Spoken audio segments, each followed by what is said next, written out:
Please go and that.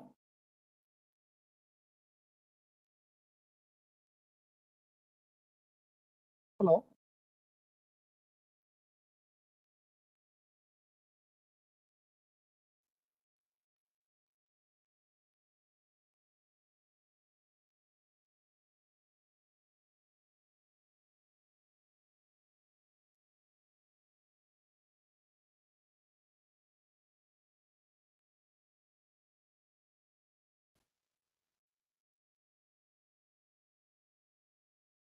Hello.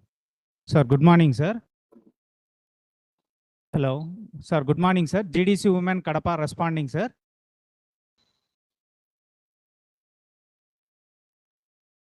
Good morning, sir.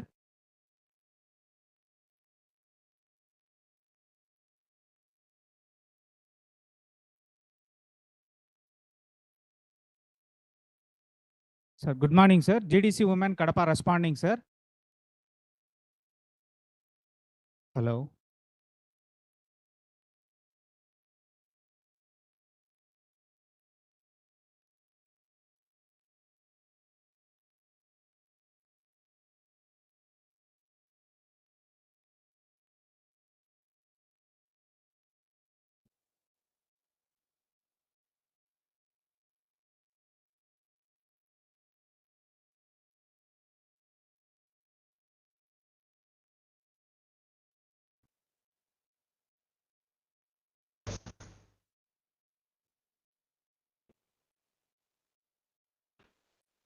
Morning, Professor sir. Good morning. Sir, why is Professor sir? Morning, sir. Good morning. Good morning, sir. Sir, great service. Tamil meeting, Tamil amount of money. Sir, me too coming. Voice రావట్లేదు. ఇలా mic check పొందుతుంది. Hello. Hello.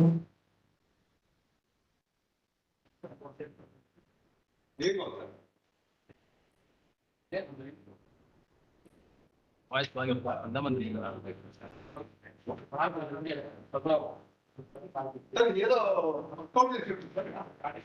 Sir good morning sir, voice వినపడుతుందా మాకు? Sir మీ voice రావట్లే. Sir పెట్టేసారా charging? పక్కన కూర్చోవచ్చు. వినపడుతుందా నా వాయిస్? ఇప్పుడు వినపడుతుంది సార్. హలో సార్ వినిపిస్తుంది, వాయిస్ వినిపిస్తోంది. Hello sir, good morning, voice వినిపిస్తుందా? గుడ్ మార్నింగ్ వినపడుతుందండి. వినపడుతుంది. మా రంగనాథ్ సార్ మాట్లాడండి. ఇవ్వండి రంగనాథ్ గారికి ఇవ్వండి. ఇస్తున్నా. రావు గారు. అయ్యా నమస్కారం. రంగనాథ్ గారు నమస్కారం. నమస్కారం అండి. నమస్కారం మీకు. అయ్యయ్యో కాదు రావు గారు, ఏంటంటే విషయము ఇప్పుడు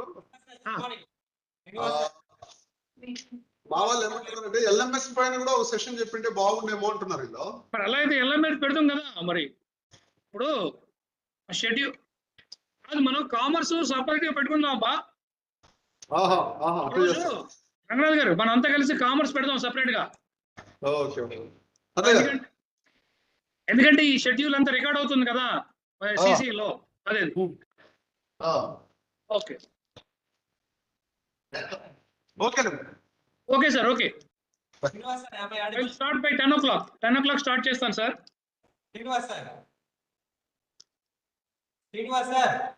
ఎవరు చెప్పండి. వినపడుతుంది వాయిస్. ఓకే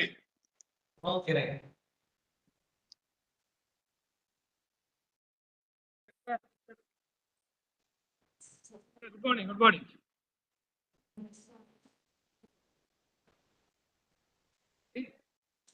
ఇరిగిపోయింది ఇలా పెట్టి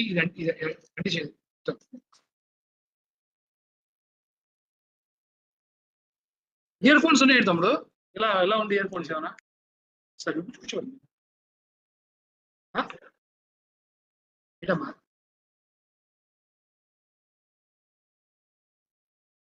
అవును వింటుందా? పెట్టేది బెస్ట్.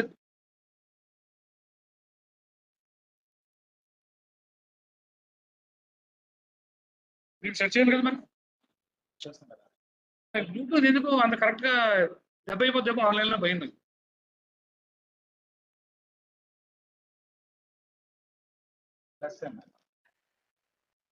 Plus sir.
హలో నా వాయిస్ వినపడుతుందండి?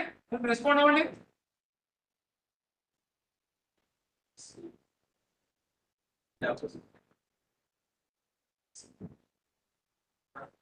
తణుకు ఎన్ఆర్సీ తణుకు రెస్పాండ్ అవ్వండి. Sir Srinivas sir good morning. Good morning. Okay okay మేము కంటిన్యూ అవుతాం. Sir good morning. ఇప్పుడు సార్ 9 ఎన్ఆర్సీలకేనా?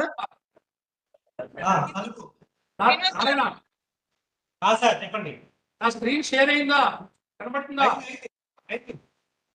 సార్ అవుతుంది అవుతుంది. Okay okay fine fine. Good morning sir Srinivas sir. Good morning good morning. ఒక 5 minutes లో స్టార్ట్ చేద్దాం. మీకు అందరూ స్టార్ట్ చేద్దాం. Okay we are looking forward. Yeah 5 minutes 5 minutes. ఓకే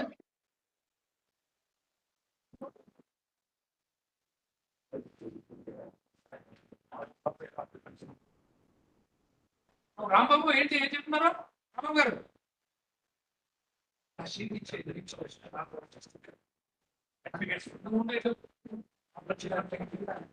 రాంబాబు గారు సార్ ఇప్పుడు ఎంతమందికి ఇది? ఇది 4 సెంటర్లు అండి. మిగతా వాళ్ళు అంటే ఆఫ్లైన్ లో చేస్తారు. ఎవరికైతే ఈ టాపిక్ కావాలో వాళ్ళకి. ఓకే ఓకే సార్ అయితే కంటిన్యూ. అందరూ కాదు. Okay fine. Thank you.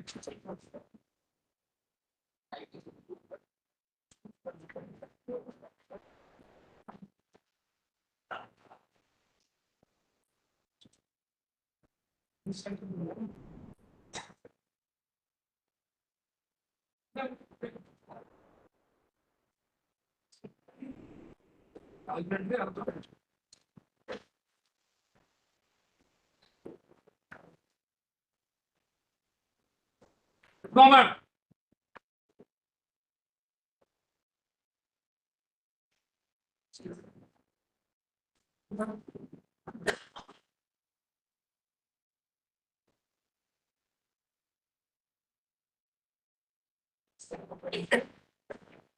గారు వాయిస్ వినపడుతుందండి? Madam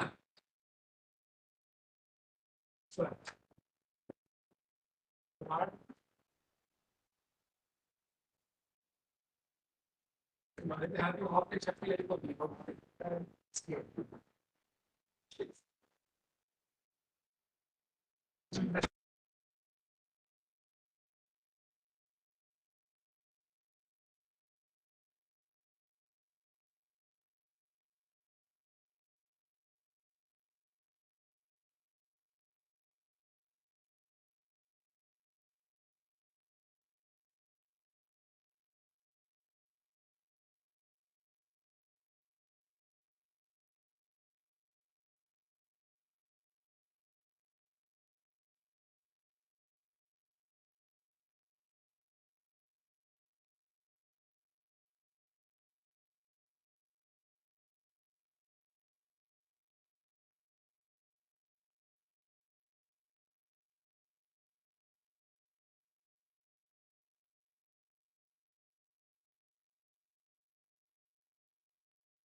Very good morning, all of you. Am I audible? Just confirm it and I will continue. Rajmundry, Vijayawada, anyone please confirm and we will continue.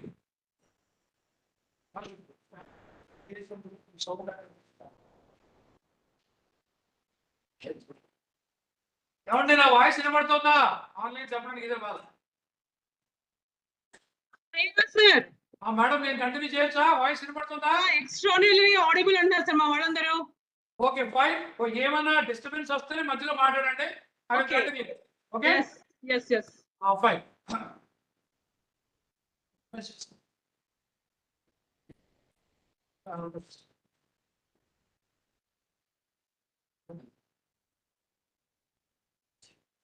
Okay, now we are going to discuss about the risk management. Actually, the concept of risk management is a wider concept actually. So how I have planned for the today's session for risk management is, I would like to focus on the personal risk management. The risk management comprises two wide areas, we can say, individual and institutional. So I would like to concentrate on individual risk management so that we can get in the concepts, we can apply for the institutional also. In such a way, I have planned the risk management.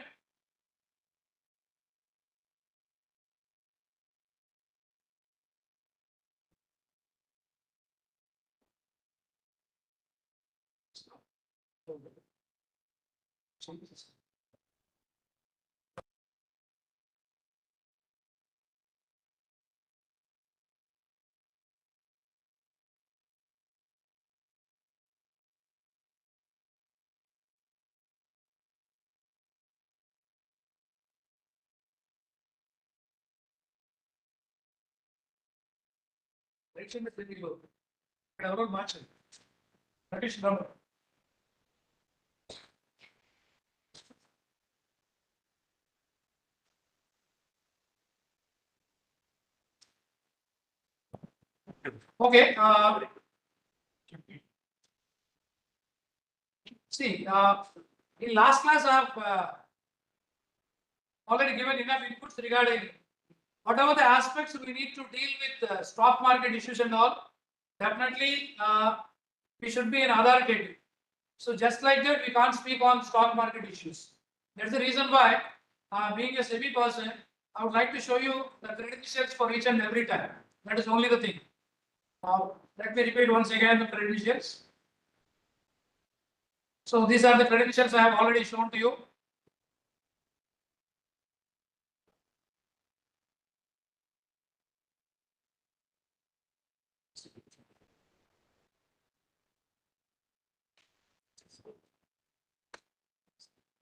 Okay.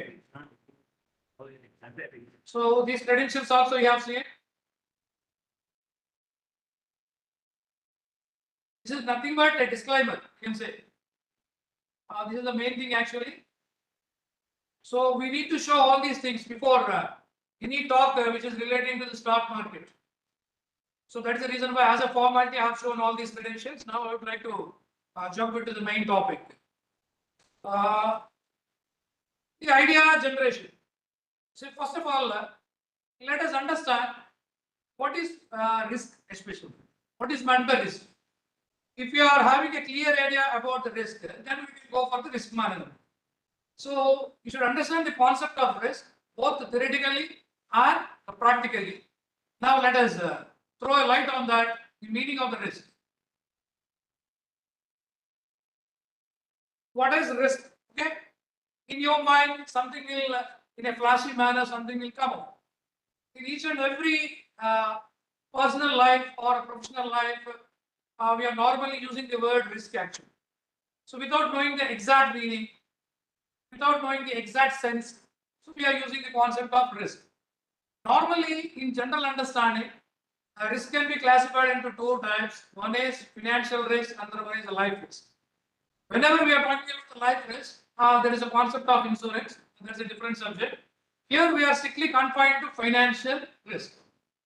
Now, the meaning of the financial risk in an exact sense, let us have a look. Just go through the meaning of the risk first. risk is an inherent component of our life. See, risk is everywhere, but only the thing is we need to mitigate the risk. We need to minimize the risk. You need to understand how to handle the risk, especially in financial matters. Without risk, you can't get the returns. Where there is a risk, there is a concept of return, normally. Okay. If there is a zero risk, you will get only the minimal amount of return. It is called the risk-free rate of return. You can see we discussed that one. Just observe the definition clearly. Risk is an inherent component of our life, but in business or our personal life, the one who is able to manage risk properly emerges the winner. The person, one who can able to handle the risk properly, definitely you can see the great future. You can say he is a winner, we can say. In simple terms, just observe the meaning of the risk. In simple terms, risk can be defined as any uncertainty. In one standard book, I have seen the definition of risk and uncertainty. Risk means measurable uncertainty. It's a simple statement. It's a very good statement and a powerful statement. Risk means measurable uncertainty. Uncertainty means non-measurable risk. In such a way, they have given the definition of risk and uncertainty. But in most of the times, we are interchangeably using uncertainty and risk. Both are same. No, uncertainty is not possible to predict, but the risk to some extent we can estimate, we can understand. So this is the basic difference actually. Go to the next one. Here, personal risk. Why I'm talking about the personal risk? Before starting my session, I have given the overview. The risk management can be the personal level, can be an institutional level also. So here my total session confined to the personal risk mitigation. So institutional point of view, the risk mitigation, there are different theories and the different concepts also there. You can understand first of all basic things which is relating to the risk, either in personal aspect or institutional aspect. The approach is same, but the methodology is a little bit different. See, here I would like to put it the risk management in a simpler manner. Just understand all of you. Just for slide changer there. చదవండి sir ఒకసారి చదవండి. ఈ భార్య తన భర్తను కోరుకునేది sincerity, affection, love, attention, respect and yourself. So expectation. Something is missing sir. You can tell the answer. Okay. See, you get it. The point is, this is the expectation from our spouse. If you are not able to meet that expectation, it is also, you can say, a risk. That is the reason why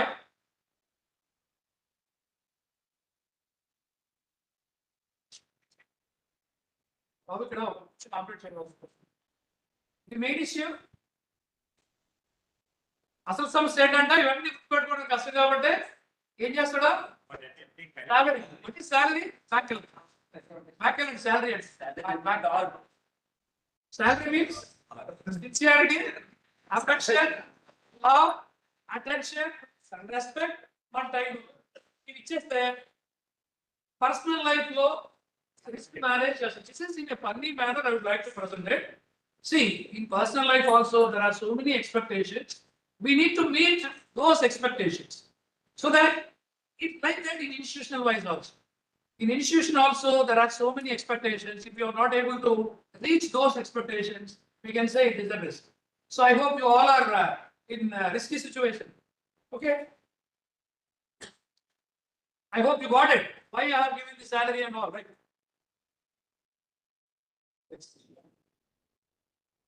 See, this is the meaning of salary. So in such a way, you need to give it back. Then we can minimize our risk personal level. Okay. అందుకే husbands అందరూ కూడా జాగ్రత్తగా salary ఇచ్చేస్తే definite గా our risk level must be minimized. Okay. The risk spectrum. What is the risk spectrum? Normally, you know the meaning of spectrum. Spectrum అంటే ఏంటంటే spectrum అంటే ఎవరైనా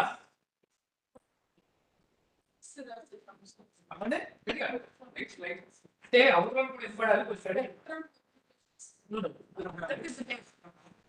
Right. Yeah. Means in all, we can say all colors, we can say 360 degrees of the picture. It is nothing but a spectrum. Okay. It means in all aspects without leaving anything. That is what a spectrum. Okay. Say for example, I would like to use the word spectrum view on our అంటే అన్ని అందులో వచ్చేయాలన్నమాట. That is called spectrum. ఇక్కడ risk financial risk management లో we have these type of risks. Actually చాలా risks ఉన్నాయి. I will give you the complete picture also, but the most of the issues which we are dealing in risk spectrum, first one is market risk, second one foreign exchange risk, third one credit risk, fourth one liquidity risk, fifth one operational risk, and other risk. See, before going to discuss about each and every risk, first of all, you should understand the meaning of the risk. Risk, we have discussed already in last class. Risk is nothing but deviation occurrence in our expectations and the reality. That is considered as a risk. We can say changes or variability is also considered as the risk. Here, market risk. What is a market risk? The changes in price level of a particular script or particular portfolio, you can say simply a market risk. See, the market risk for tackling point of view, we have different methods. See, in yesterday's class also, we are raising the question beta. Beta is nothing but calculation of the systematic risk. So, systematic risk is nothing but if the total market is moving on one direction, particularly one particular, we can say script, what is the effect on that? We can calculate with the help of a systematic risk. It means, say for example, basing on the sensex movement and the beta calculation, in one particular script value, the risk element we can calculate, effect we can calculate. That is called a systematic risk. That is called also a market risk. So coming to the other issues, the second one, foreign exchange. See, in every day we are witnessing different levels of changes in foreign currencies. INR to USD, INR to Euro. So like we can easily understand the deviations, means or differences, we can say exchange rate differences. These exchange rate differences, certain people may get the advantage, certain people may get the disadvantage also. See, for understanding foreign exchange issues and all comes under the area of foreign exchange risk. To cover this risk, what to do? I will tell you later. For the time being discussion, we can enter into the currency and derivatives. This is also one of the best option for us to mitigate the currency risk. Coming to the credit risk. See, what is credit risk? Any idea? Credit risk from our side also. From our side, credit risk and Not repaying your Can you get it? not repaying your loans in time. Any other thing? So credit risk is, let us consider we are not able to honor our obligations. Okay. So there is a chance of default at any moment of the time, right? See, credit risk is different. Credit risk is nothing but, say for example, when it comes to the individual case, as we all know that CIBIL score and all, got it? Out of 900, so they will evaluate it, individual, so financial worthiness. Basing on that, they will give the rating also. So that a person is having 700 above CIBIL score, so that any bank immediately they will give the loans. It means they are considering the risk level is very minimal. A person is having CIBIL score less than 600, but they will give the loan, but they will charge higher rate of interest. See, that is also one kind of credit is nothing but a chance of default, you can say. Okay. Coming to the liquidity risk. See, liquidity risk and credit risk, it seems to be similar, but there is a difference actually. The difference is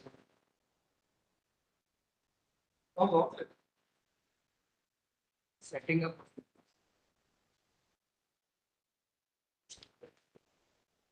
so liquidity risk. So normally liquidity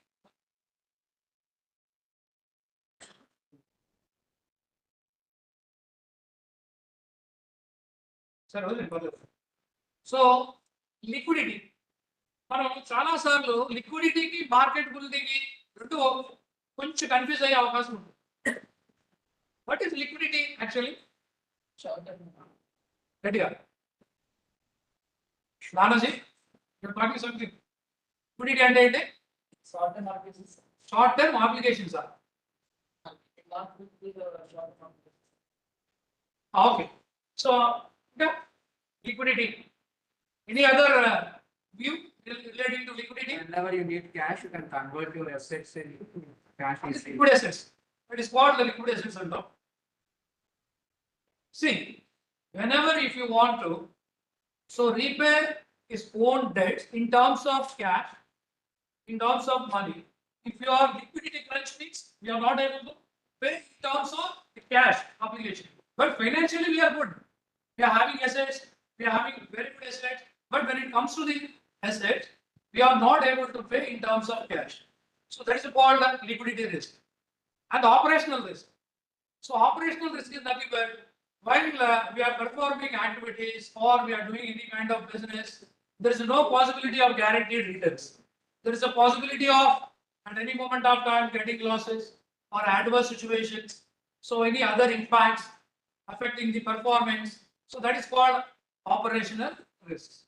Coming to the other risks, there are so many other issues. You can say legal, the political, or environmental, all other issues also comes under the others category. But here we have discussed only 6. There is a n number of elements risk. So there is one book which is called book name is itself risk. I bought it in 2004. It is a wonderful book. Anyone want to do a research in risk, better to buy it. The book name is the risk. So that from that book, I have taken this one actually. See, we never ever gone through this kind of presentation relating to the risk aspect. See how many risks are there. So one end we can classify risks are financial risk. Another end we can say non-financial risks. So in financial risk, observe different types of risks. Just have a glance. Take 1 minute, pause and observe the different types of risks. Financial risk and non-financial risk. See, actually this picture is having legal rights. Anyhow, for the purpose of academic delivery, I have taken this picture. This is the complete, you can say, a complete spectrum of risks. Whenever you are talking about risk, you need to have an idea about all these kinds of risks. So in this session, it is not possible for me to discuss all these aspects. That is the reason why, at least, I would like to show you. So this is the complete picture of the risk. Okay. From other sectors, whether you are following or not, you have to respond. That is the reason why I am hesitating to take classes in online. So is it audible at least? Audible? NRC Vijayawada. Audible?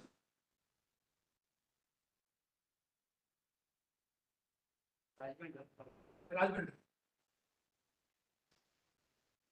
Sir, audible. Okay. Follow up kada? Follow అవుతున్నాం sir. Okay. This is the complete spectrum of risks actually. ఇది research point of వ్యూలో తయారు చేసిన book. ఆ book నుంచి తీసుకున్న aspect ఇది. Coming to the next one. Okay. Now we have witnessed different types of risks. How to manage? What is the approach for the risk management? So, risk management, you should understand whether we are having risk or not. So, identification is the first step for managing the risk. So, once risk is identified, the element of risk is identified. In a normal sense, what we are doing for calculation of the risk using the standard deviation and coefficient of variation. So simply in beta calculation, you are going to get the value of the element of risk actually. See, the first aspect is identification of the risk and assessing. Next, in that assessing part, calculation will come up. And coming to the next part, evaluation. So whether risk is in an acceptable limit or not. risk is in our appetite level. Appetite and మనం తీసుకోగలిగే శక్తిలో ఉందా లేదా? Say for example, if you are investing in State Bank of India, expecting 20% return, it's not possible. Because in State Bank of India, the risk appetite is very low. The risk element is very low. So whatever the amount you are getting from the State Bank of India on saving bank account, that is called risk-free rate of return, RFR. Risk-free rate of return. Suppose same person is investing in equity market. He is getting 10% rate of return. Assume that 10% rate of return divided into two parts. One is risk-free rate of return. Another one is risk premium. In normal State Bank, what is our assumption?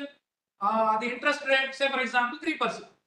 See, this 10% is divided into two parts. One is 3%, another one is 7%.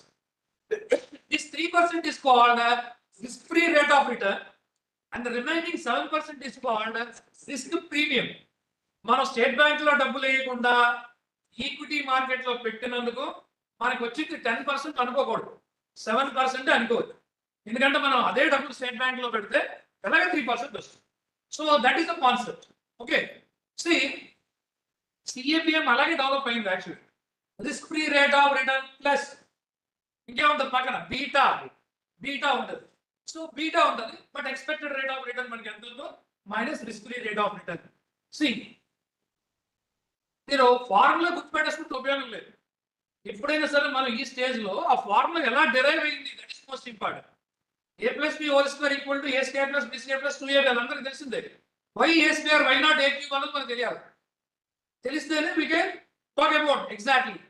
So by heart చేసి formulas చెప్తే కుదరదు. So CAPM అట్లా develop అయింది. So capital assets pricing model. Okay fine. So evaluation చేసినప్పుడు evaluation ఏం చేస్తాం, whether it is in our range or not. So ఈ evaluation లో మనకు వస్తుంది.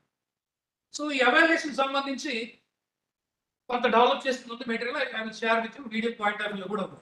బట్ ఎవాల్యుయేషన్ లో we can understand whether the risk limit is in relation with return. So for example returns ఎక్కువ ఉన్నప్పుడు రిస్క్ కాంపోనెంట్ కూడా ఎక్కువ ఉంటుంది. రిస్క్ కాంపోనెంట్ ఎక్కువ ఉంటుంది, రిటర్న్ కాంపోనెంట్ తక్కువ ఉంది అనుకోండి, బెటర్ వీ కెన్ క్విట్. ఇవన్నీ డెసిషన్స్ తీసుకోవడానికి ఎవాల్యుయేషన్ పార్ట్ లో డెసిషన్ తీసుకుంటాం. ఫైనల్లీ కంట్రోల్ ఆర్ మోనిటర్, ఆ పార్ట్ కోసం మనం మాట్లాడుతాం. సో రిస్క్ ఉందని తెలిసింది, రిస్క్ క్యాలిక్యులేట్ చేసాం, రిస్క్ మన రేంజ్ లో కాదని తెలిసింది, ఎలా కంట్రోల్ చేయాలి? There are different methods. One of the method is diversification. చాలా మెథడ్స్ ఉన్నాయి, నేను అన్ని మెథడ్స్కి వెళ్తే 1.5 hours సరిపోతుంది. డైవర్సిఫికేషన్ లో some extent we can minimize the risk అన్నమాట. ఏం చేయొచ్చు డైవర్సిఫికేషన్ లో? సి ఇన్ రిస్క్ మేనేజ్మెంట్ లో చాలా ఉంటాయి. స్ట్రాటజీస్ డెవలప్ చేయడం, రిస్క్ ట్రాన్స్ఫర్ చేయడం, రిస్క్ యాక్సెప్ట్ చేయడం, మిటిగేట్ చేయడం. మిటిగేట్ అంటే మేనేజ్ చేయడం, తగ్గించుకోవడం అని అర్థం. కంట్రోల్ చేయడం, అవాయిడ్ చేయడం. అవాయిడ్ అంటే మారేయాలి ఇన్వెస్ట్మెంట్ అయితే. Risk free rate of returns ఇచ్చే ఇన్వెస్ట్మెంట్స్ కి వెళ్ళిపోవాలి. There are different option, but I would like to touch upon only one option, diversification. That to individual perspective లో వెళ్దాం అనుకుంటున్నా. Next see personal point of వ్యూకి వచ్చేటప్పటికి మనకి రిస్క్ ని మన ముందు ఎంత ఉంటుంది, రిస్క్ ఏ లెవెల్ వరకు మనకి. ఫర్ ఎగ్జాంపుల్ నేను సర్టిఫైడ్ ఫైనాన్షియల్ ప్లానర్. ఎవరైనా వచ్చి so suppose I would like to go for investment, నా దగ్గర 1 lakh ఉంది, ఇన్వెస్ట్మెంట్ ఎలా చేయాలని అడిగారు అనుకో, చాలా మంది ఏమంటారంటే 1 lakh ఉంది, ఎక్కడ ఇన్వెస్ట్ చేయాలని అడుగుతారు. సో వెంటనే అలా సమాధానం చెప్పకూడదు. First we have a complete questionnaire. Questionnaire ఎట్లా ఉంటుందంటే, ఎన్నాళ్ళు వెయిట్ చేయాలనుకుంటున్నాం, నీ రిస్క్ తాలూకు కెపాసిటీ ఏంటి, what is your goal, so whether you want be a long term investor or a short term investor, so regular income అనుకుంటున్నారా, capital appreciation అనుకుంటున్నారా, ఇవన్నీ మేము ఒక క్వశ్చనియర్ ఉంటుంది. ఆ క్వశ్చనియర్ అంతా ఫిల్ చేసిన తర్వాత వాడు చెప్పిన మాటలు మేము బేసాం. So basing on the questionnaire genuine answers 1 to 1, so we will find out his risk appetite. వాటి రిస్క్ అపెటైట్ మేము ఫైండ్ అవుట్ చేస్తాం. మీకు ఇక్కడ ఒక ఎక్సర్సైజ్ ఉంది, చేస్తే మీకు అర్థం, simple exercise. So basic on that we will give suggestions. But ఇప్పుడు నేను ఆ సజెషన్స్ కూడా ఇవ్వకూడదు. సిఎఫ్పి నుంచి పక్కకు వచ్చారు, సెబీకి వచ్చాను కాబట్టి ప్రొడక్ట్ కానీ దేనికి కూడా సజెషన్స్ ఇచ్చే పరిస్థితి కూడా బాగుంది. Okay, avoid risk, sharing risk, transfer risk. There are 4 alternative ways for the managing risk individually. Next. See, everyone is worrying about the risk. Okay. See, in my point of view, Risk is not a big issue. If you know the fundamental things, if you can able to understand the concepts perfectly, then you can easily deal the case. Let me put it a small example at this moment. అందరికి అర్థం అవడం కోసం తెలుగులో చెప్తున్నాను చిన్న story. ఒక జమీందారు is on death bed, చనిపోయే పరిస్థితిలో ఉన్నాడు. బై ద టైం వాళ్ళ మిస్సెస్ ప్రెగ్నెంట్. జమీందారు ఏంటంటే ఆవిడ డెలివరీ అయ్యే టైంకి ఈయన ఉండడో డౌట్ వచ్చింది. సో దట్ ఏం చేసింది, ఒక బిల్ రాశాడు. బిల్ అంటే చనిపోయిన తర్వాత ఏం చేయాలి, ఆస్తిని డిస్ట్రిబ్యూట్ చేయాలి. సింపుల్ గా బిల్ రాశాడు. బిల్ రాసిన తర్వాత ఆ బిల్ ఏం రాశాడంటే మొత్తం ఆస్తిని 5 parts కింద డివిజన్ చేసి 3 parts వైఫ్ కి ఇవ్వాలి, 2 parts డాటర్ పుడితే డాటర్కి ఇవ్వాలి. లేదు ఒకవేళ అబ్బాయి పుడితే రివర్స్ లో, సో అబ్బాయికి 3 parts ఇవ్వాలి, వైఫ్ కి 2 parts ఇవ్వాలి అని చెప్పి బిల్ రాసి చనిపోయాడు. చనిపోయిన తర్వాత డెలివరీ అయింది, మిక్స్డ్ ట్విన్స్ పుట్టేశారు, అబ్బాయి అమ్మాయి పుట్టేశారు. మరి బిల్లో ఏముంది, అబ్బాయి పుడితే ఏం చేయాలని ఉంది, అమ్మాయి పుడితే ఏం చేయాలని ఉంది. It is completely uncertainty. వాడు అది ఎక్స్పెక్ట్ చేయాల, బట్ అది జరిగిందని చెప్పి ఏం చేయాలి, ఇద్దరికి ఆస్తులు పనిచేయాలంటే కుదరదు, కరెక్ట్గా ఈక్వల్గా పంచడం కుదరదు. But we should find out the alternative solution. ఇప్పుడు ఇదే కాన్సెప్ట్ ని మనం పార్ట్నర్షిప్ చెప్పినప్పుడు అప్లై చేయాలి. Simple. If A is to B is sharing something, if B is to share, C is sharing something, we can easily find out A is to B is to C. ఆ ratio analysis ఉంది కదా, ఇక్కడ B common కదా, A is to B లో B ఉంది, B is to C లో B ఉంది. So ఇక్కడ వైఫ్ కామన్ గా ఉంది. Okay, first daughter wife, son. మరి A is to B is to C principle apply చేస్తే ఈ అన్సర్టనిటీ సిచ్యువేషన్ ని ఈజీగా హ్యాండిల్ చేసేవచ్చు. ఎవరు భయపడతారో రిస్క్ ని, if you don't know the rule, if you don't know the methodology, if you don't know the technique, then they may fear about the risk. This is one simple example. Let's say I can put a 10 number of example. So one more example I would like to give to you, and then we can move on to the next. Okay, if the friends playing cards ఆడుతున్నారు, playing cards ఆడుతున్నప్పుడు వాళ్ళిద్దరు A B అనుకున్నాం ఇందాకట్లాగే. ఏ ఒక 30 rupees, B ఒక 30 rupees తెచ్చి ఇద్దరు కలిపి 60 rupees ఒక దగ్గర పెట్టి ప్లేయింగ్ కార్డ్స్ ఆడుతున్నారు. వాళ్ళిద్దరి మధ్య అగ్రిమెంట్ ఏంటంటే ఎవరైతే ఫస్ట్ 3 games విన్ అవుతారో వాళ్ళు టోటల్ అమౌంట్ తీసేసుకోవాలి. ఫాలో అవుతున్నారు కదా, టోటల్ 60 రూపీస్ తీసేసుకోవాలి. సో ఇది కండిషన్. ఫస్ట్ గేమ్ జరిగింది, ఏ విన్ అయ్యాడు. సెకండ్ గేమ్ జరిగింది, బి విన్ అయ్యాడు. థర్డ్ గేమ్ జరిగింది, ఏ విన్ అయ్యాడు. ఫోర్త్ గేమ్ జరుగుతుంటే పోలీసులు వస్తారు, ఇద్దరు పారిపోయి ఒక దగ్గరికి వెళ్ళి మళ్ళీ ఇద్దరు గొడవలు ఆడుకుంటారు. So what is the conflict here, how to share that 60 rupees.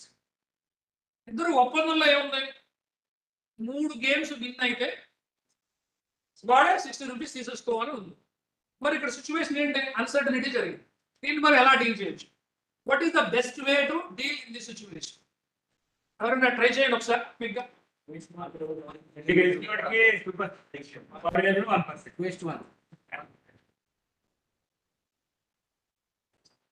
Vijayawada నుంచి ఎవరైనా రెస్పాండ్ అవుతారా? క్వశ్చన్ అర్థమైందా?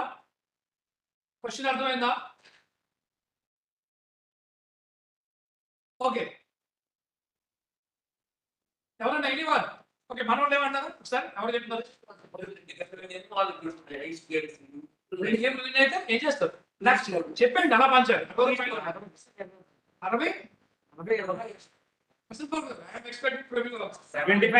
60.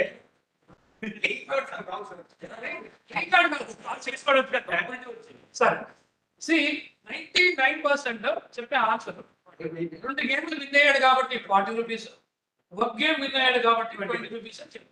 But that is wrong answer. దానివల్ల ఇంజస్టిస్ జరుగుతుంది. ఓకే, ఎట్లా 3 కదా జరిగాయని చెప్పాను గేమ్స్. ఒకవేళ 4th గేమ్ జరిగింది అనుకుంది, ఉండండి, 4th గేమ్ జరిగింది అనుకుంది. 4th గేమ్ జరిగితే 2 ఛాన్సెస్ ఉంటాయి, ఏ అయినా విన్ అవ్వచ్చు, బి అయినా విన్ అవ్వచ్చు.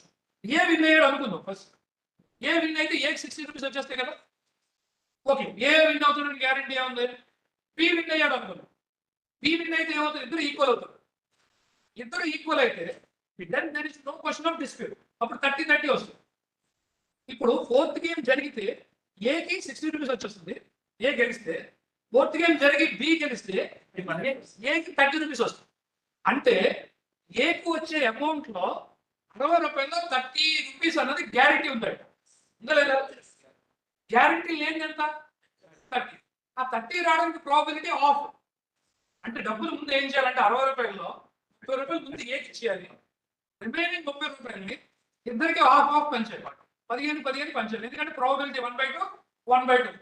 అంటే ఏకి 45 అవుతుంది, బికి 15 రూపీస్ అవుతుంది. So this is the best way to deal with the uncertainty situation. మీరు ప్రాబిలిటీ గురించి అడిగితే I will give you n number of examples. I would like to stop here. 2 examples each actually. My point is very clear. The risk or uncertainty we can deal. When we can deal? If you know the logic, if you know the process, if you understand the complete scenario of the risk. So this is the way, a small example. Okay, coming to the next one. Raj, this thing rather I do. Sure, sir. Presentation is. ఎన్ని ఎందుకు వస్తుంది మీద Slide. Next slide.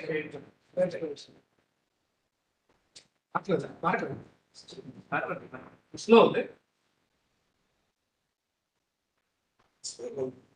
Sir. మీరు మార్చగలరా? మీకు అలవాటు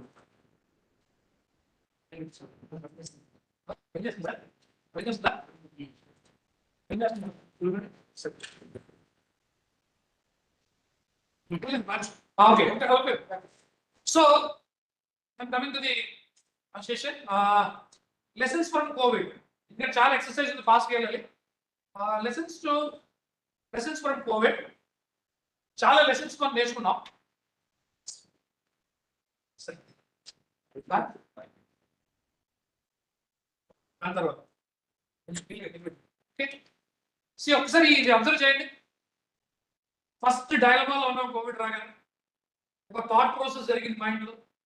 finally ఒక ఐడియాతో బయటకు వచ్చాం. That is the meaning of representing these pictures actual. Covid ప్రతి పిక్చర్ ఒక మీనింగ్ తో పెట్టాలి. ఏమంటే ఇదంతా నా ట్రైనింగ్ పీపీటీ. యాక్చువల్లీ మేము ట్రైనింగ్ లో చెప్తాం, మన ప్రాక్టికల్ గా ఉపయోగపడుతుంది. సో ఎనీహౌ ఇక మరి కోవిడ్ నుంచి ఏం నేర్చుకున్నాం అంటే ఓకే, హెల్త్ ఈజ్ వెల్త్ అని డిసైడ్ అయ్యాం. First point, health is wealth.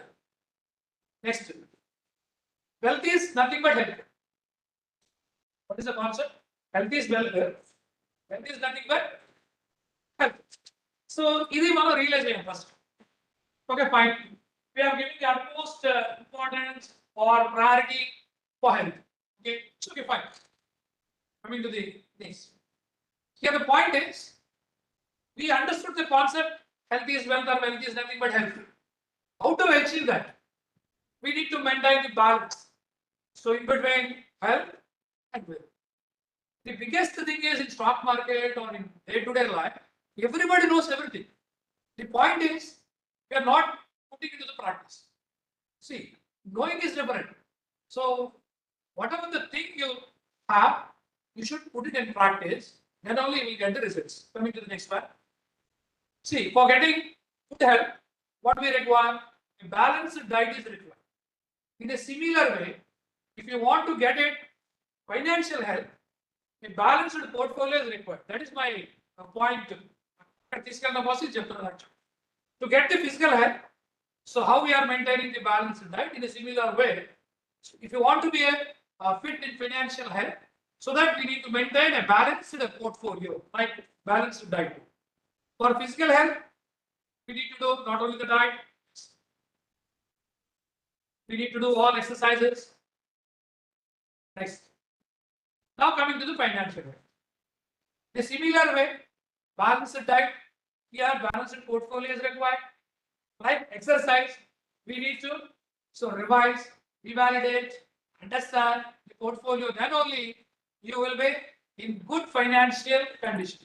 We all are financial doctors, I can say, because we are teaching like commerce and finance related aspects. So that financial doctors. So being a financial doctor, you must have first good financial condition or good financial health. See, need to maintain the money management matrix. ఇక్కడ చిన్న exercise ఉంటుంది, అందరూ కూడా మీ books open చేయండి. So how to manage money? See, there is a matrix. See, this matrix is right. మీరు ఒక book తీసుకుని open this like this, page ఎలా ఓపెన్ చేయండి. మీరు కూడా అదర్ సెంటర్స్ లో please take it this exercise. Self money management matrix. See, draw the lines like this: urgent, not urgent, important, not important. Quickly. So we need to finish it off within 5 minutes. There is another important exercise also for us. This is called a self money management matrix. Fundamental anamata. Idu ayin tarvata next keltunnamu. Self money management matrix. In self money management matrix lo మీరు ఇలా draw చేసిన తర్వాత మీరు reveal చేయక్కర్లేదు, మీరే రాసుకోండి first. As per your own prioritisation, me own prioritisation లో important అయ్యి అర్జెంట్ అయిన ఆస్పెక్ట్ ఏదో ఫస్ట్ బాక్స్ లో రాయాలి. అంటే as per your own priority, me financial aspect సంబంధించి అది చాలా అర్జెంట్ ఇంపార్టెంట్, అలాంటిది ఏముంటే ఎక్స్పెన్సెస్ కానీ ఐటమ్ కానీ ఫస్ట్ బాక్స్ లో రాయాలి. ఇంపార్టెంట్ కానీ అర్జెంట్ కాదు, ఆ టైప్ అమౌంట్ రిక్వైర్మెంట్, మీకు కావాల్సిన మనీ రిక్వైర్మెంట్ ఈ బాక్స్ లో రాయాలి. ఇంపార్టెంట్ అయింది, అర్జెంట్ అయింది, ఫస్ట్ బాక్స్ లో రాస్తారు. ఇంపార్టెంట్ అయి ఉంటే అర్జెంట్ కాదు, సెకండ్ బాక్స్ లో రాస్తారు. నాట్ ఇంపార్టెంట్ కానీ అర్జెంట్ అయింది, ఈ ఫోర్త్ బాక్స్ లో రాస్తారు. ఎల్లో బాక్స్ లో రాస్తారు. Not important, not urgent red box లో రాస్తారు. అట్లీస్ట్ ఒక్కొక్కటి రాయండి ఆ 4 బాక్స్ లో. నేను అడగను ఏమి అని, మీకోసం ఒకసారి రాయండి, ఆలోచించుకోండి. No need to reveal, at least think about yourself. In this money management matrix you need to important, urgent first matrix లో రాయాలి. Important, not urgent second matrix లో రాయాలి. Not important, urgent third matrix లో రాయాలి. Not important, not urgent fourth matrix లో రాయాలి.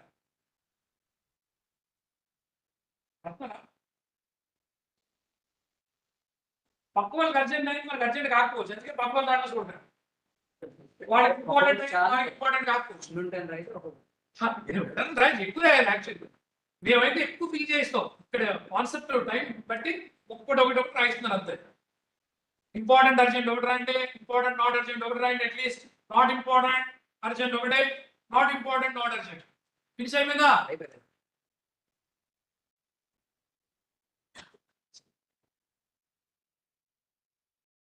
ఇప్పుడు తర్వాత ఇంటికి వెళ్ళి క్లిక్ చేసుకోండి ఈ టైప్ లో. Important urgent, important not urgent, not important urgent, not important not urgent. కానీ మీరు కానీ అనాలిసిస్ చేసుకుంటే నిజంగా రియల్ లైఫ్ లో మనం ఈ రెడ్ స్క్వేర్ లోనే ఎక్కువ పెడతాం. నాట్ ఇంపార్టెంట్, నాట్ అర్జెంట్ దానికే ఎక్కువ వెళ్ళిపోతుంటుంది జనరల్. ఒకసారి రాస్తున్నారు అందరూ, ఒకసారి చూడండి. What is the action plan for that? Important, urgent ఏవైతే ఉన్నాయో we need to do it first. Immediate గా నెక్స్ట్ ఏం చేయాలంటే important but not urgent do next. Not important, urgent తర్వాత ఎప్పుడో చేసుకోవచ్చు, do later. But not important, not urgent don't do it. This is an action plan. అందులో ఏముంటే చూద్దాం ఒకసారి. నార్మల్ గా ఫస్ట్ మ్యాట్రిక్స్ లో ఏముంటది, సెకండ్ మ్యాట్రిక్స్ లో ఏముంటది, third matrix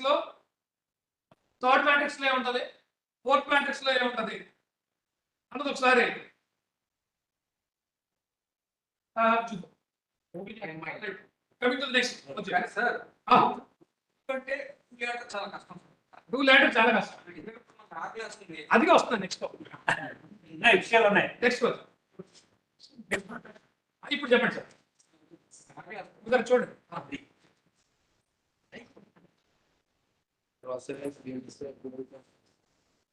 So normally we can say Z comes under, we can say necessities. Okay, classified necessities. We need to fulfill first necessities. Okay, and the next one is See, financial effectiveness for financial well-being. Okay. Second, we can third one is distractions, not food action. Distractions. See, I would like to see a movie more money first day, first show. It's a distraction. So that we get. Right. Yes, that is also concept. Last చూడండి అసలు మామూలుగా షాప్కి వెళ్దాం, right card ఉంటుంది, shirt కొనాలనిపిస్తుంది, 4 అరులాగా ఇష్టపోయేలాగా ఒకటి కొనాలనిపిస్తుంది, 4 కొంటారు. ఈ 4 quadrants manage చేస్తే నేను మీకు చెప్పినట్టు చాలా సింపుల్ గా ఉండొచ్చు, కానీ sitting in practice it's very difficult actually. మన నిజంగా ఈ చార్ట్ ఒకటి ఉంది, ఒక నెలలో కానీ మనం కానీ మీరు చూసుకోగలిగితే after completion of 1 month you can find lot of difference. మీరు ఏ మ్యాట్రిక్స్ లో ఎంత కష్టపడుతున్నాం రాయగలిగితే ఒక్కసారి ఒక నెల డెఫినెట్ గా నెక్స్ట్ నెల అయిన తర్వాత ఇది ఇంత వర్షంగా మనం కష్టపడ్డాం అని మనకే వచ్చారు actually. So these are the 4 important aspects I would like to share with you. Next. Okay. Inga strategies unna intlo em cheyali. This is the one kind of another strategy. Next question. Okay, fine. Now, ఇంకి ఒక్కొక్క aspect కి వస్తున్నాను ఒకసారి. మన దగ్గర డబ్బులు ఉంటే ఏం చేస్తాం నార్మల్ గా? అయితే సేవ్ చేస్తాం, స్పెండ్ చేస్తాం, ఇన్వెస్ట్ చేస్తాం. బట్ ఇక్కడ డిఫరెన్స్ ఉంది సేవింగ్ కి ఇన్వెస్ట్మెంట్. సేవింగ్ అంటే ఎకనామిక్ ఛానల్స్ లో, ఫినాన్షియల్ ఛానల్స్ లో రాకుండా మన దగ్గర ఐడియల్ గా ఉంది. మా ఇంట్లో నాకు శాలరీ వచ్చిన తర్వాత ఒక 50,000 బీరోలో పెట్టేస్తే మీకు ఇక్కడ లిటరల్ మీనింగ్ సేవింగ్. సేవింగ్ వల్ల ఏం ఉపయోగం లేదు. స్పెండింగ్ ఏం ఉపయోగం ఉంటుందో ఇన్వెస్ట్. మాకు ఇచ్చిన మెయిన్ టార్గెట్ మనకి అస్తమానం మా అనాల్సి వస్తుందండి. Don't think otherwise. ఎప్పుడైతే సెబీలో ఇన్వాల్వ్ అయ్యామో ఆ పాయింట్ ఆఫ్ వ్యూ మాట్లాడారు ప్రతి మాట. ఇప్పుడు ఇండియాలో 150 కోట్ల మంది జనాభా ఉంటే మరి ఇన్వెస్ట్మెంట్ చేసేవాడు పర్సంటేజ్ కానీ చూస్తే చాలా తక్కువ. First point. స్టాక్ మార్కెట్ వస్తే మనీ పోవాలి. మనకి ప్యారిటో ప్రిన్సిపల్ లాగా, ప్యారిటో ప్రిన్సిపల్ అంటే అందరూ తెలిసే ఉంటుంది 80-20. ఓకే. యాక్చువల్లీ 80 మెంబర్స్ కి చెందాల్సింది 20 మెంబర్స్ కి చెందుతుంది. మొత్తం ప్రాఫిట్ కానీ ఎంత అలా తినేస్తుంది. అంటే 100 కోట్ల మందికి రావాల్సిన benefit 5% at least 5 crore people enjoy చేస్తారు. ఇఫ్ అందరికీ ఈ కాన్సెప్ట్స్ తెలిసి అనుకోండి, వాళ్ళు కూడా ఎంజాయ్ చేసే అవకాశం ఉంది. అందుకని సెబీ ఏం చేస్తుందంటే చెప్పండి క్యాపిటల్ మార్కెట్ గురించి చెప్పండి, ఇన్వెస్ట్మెంట్స్ గురించి చెప్పండి, ఇందులో ఉన్న డిఫికల్టీస్ చెప్పండి అని ట్రై చేస్తుంది people. That is only the reason why investors awareness programs అనేవి జరుగుతూ ఉన్నాయి. కానీ unfortunately most of investors awareness program ఎందుకు వచ్చారో వచ్చిన వాళ్ళు తెలియదు, ఎందుకు చెప్పామో చెప్పకూడదు తెలియదు. అలా లేదు, వచ్చాము బ్యానర్ ఉంటుంది, ప్రోగ్రామ్ ఉంటుంది, అయిపోతుంది. ప్రోగ్రామ్ అయిన తర్వాత ఏం నేర్చుకున్నాం అంటే మళ్ళీ మాకు సో దట్ నో యూస్ అలాంటి వాటి. బట్ ప్రాక్టికల్ గా మనకి అర్థం ఏంటిగా సేవ్ చేస్తాం, స్పెండ్ చేస్తాం, ఇన్వెస్ట్ చేస్తాం. సేవ్ చేస్తే ఏమవుతుందో ఒకసారి క్విక్గా. దానికన్నా ముందు వారన్ బఫెట్ గారు ఏం చెప్పారు ఒకసారి చూస్తే, don't save what is left after spending. అలా చేయడం చేస్తే ఏనాటికి మనం సేవ్ చేయలేం. మనం స్పెండింగ్ చేసిన తర్వాత సేవ్ చేద్దాం అంటే చేయకుండా కదా. ఏం చేయమంటే ముందు spend what is left after saves. అర్థమైంది కదా. అంటే ఇక్కడ ఫోకస్ మనం దేనికి ఇవ్వాలి? ముందు సేవింగ్ ని మనం ప్రయారిటీలో పెట్టుకుని తర్వాత స్పెండింగ్ రావాలి. కానీ మనం ఏం చేస్తాం నార్మల్ గా స్పెండింగ్ ఫోకస్ లో పెట్టి సేవింగ్ లో వెళ్తాం. వారన్ బఫెట్ ఏం చెప్పాడంటే అది ఇవ్వాల్సింది కాన్సెప్ట్ ఇది. అంతేగాని నువ్వు ఏదైతే స్పెండింగ్ అయిన తర్వాత సేవింగ్ అవుతావు అంటే ఇది జన్మలో అవదు. You have to have a targeted saving. Then only you can plan accordingly spend. I think you got it. Warren Buffett గారు ఏం చెప్పారో అర్థమైందా? So don't say what is left after spending, but spend what is left after saving. This is the mantra we can say. Next. ఇప్పుడు మనం మన దగ్గర డబ్బులు ఉంటే ఏం చేస్తాం అనుకుంటా, అయితే సేవ్ చేస్తాం, లేకపోతే స్పెండ్ చేస్తాం, లేకపోతే ఇన్వెస్ట్ చేస్తాం అనుకుంటాం. ఓన్లీ సేవింగ్ చేస్తే ఏమవుతుంది అంటే మన దగ్గర డబ్బులు ఉండిపోయి బీరువాలో ఉన్నాయి డబ్బులు, ఏం జరుగుతుంది? Inflation eats up your savings over time. చూద్దాం ఎగ్జాంపుల్. ఇప్పుడు మన దగ్గర ఈ రోజు 30,000 ఉన్నాయి అనుకోండి మన బీరువాలో మాత్రమే ఉన్నాయి 30,000. ఆ 30,000 ఉన్నాయి. ఓకే, ఈ 5% ఇన్ఫ్లేషన్ ఉందంట. 5% ఇన్ఫ్లేషన్ ఉంటే మార్కెట్ ధరలు 5% పెరుగుతాయి అనుకుందాం. మనం ఈ రోజు 30,000 పెట్టి కొనగలిగేది 5 సంవత్సరాలకి 4,000 కావాల్సి వస్తుంది. 15 సంవత్సరాలకి 60,000 కావాల్సి వస్తుంది. 20 సంవత్సరాలకి 80,000 కావాల్సి వస్తుంది. మీరు 20 సంవత్సరాలు బీరువాలో 30,000 పెట్టి 30,000 ఉంటుంది తప్ప 30,000 ఏం పెరగదు. సో కానీ మనకి వన్ వే ఏమవుతుంది, ఇన్ఫ్లేషన్ అనేది ఇలా పెరగడం వల్ల మన రూపీ వాల్యూ పడిపోతాయి. So inflation eats up your savings. To beat the inflation beat చేయాలి అంటే డెఫినెట్ గా ఎవరైనా సరే యాక్సెప్ట్ చేయాల్సింది, ఇన్వెస్ట్ చేయాల్సిందే. అట్లీస్ట్ సేవింగ్ బ్యాంక్ లో అయినా ఉంటే నార్మల్ ఇన్ఫ్లేషన్ లెవెల్ ని మనం బీట్ చేయొచ్చు. కానీ వర్స్ట్ సినారియో ఏంటంటే ఇన్ఫ్లేషన్ ఇండియాలో ఆన్ అండ్ యావరేజ్ 5-6% ఉంటే సేవింగ్ బ్యాంక్ అకౌంట్ 3% ఇస్తుంది. అంటే ఏంటి, సేవింగ్ బ్యాంక్ అకౌంట్ ద్వారా కూడా పని జరగట్లేదు. అంటే ఏంటంటే అట్లీస్ట్ లిక్విడ్ మ్యూచువల్ ఫండ్స్ అయినా ఉండాలి. వర్స్ట్ కేసులో మాట్లాడుతున్నాం. సో మన సేవింగ్ బ్యాంక్ లో ఉండే డబ్బుల్ని వర్స్ట్ కేసులో లిక్విడ్ మ్యూచువల్ ఫండ్స్ లో కానీ కన్వర్ట్ చేస్తారు. అది it is like saving bank account. ఇంకొంచెం ముందుకెళ్తే డెట్, ఇంకొంచెం ముందుకెళ్తే ఈక్విటీ అలా వెళ్ళొచ్చు. But my sincere advice I can say, ఇక్కడ ప్రొడక్ట్ ప్రమోట్ చేయట్లేదు కాబట్టి ఐ కెన్ సే దాట్ మన సేవింగ్ బ్యాంక్ అకౌంట్ లో 1,00,000 ఉందనుకుంటాం. మినిమం అమౌంట్ 5,000 ఉండాలనుకోండి ఆ బ్యాంక్ అకౌంట్. మిగతా 95,000 తీసేసి ఇమీడియట్ గా లిక్విడ్ మ్యూచువల్ ఫండ్స్ లో చేసేస్తే it is just like saving bank account, but you will get minimum more than 3% return వచ్చేస్తుంది. ఇది ఫస్ట్ ఇన్ఫ్లేషన్. నెక్స్ట్ సెకండ్ ఏమవుతుంది, impact of 5 years yearly inflation on savings. ఇందాక చెప్పిందే చూడండి ఒకసారి.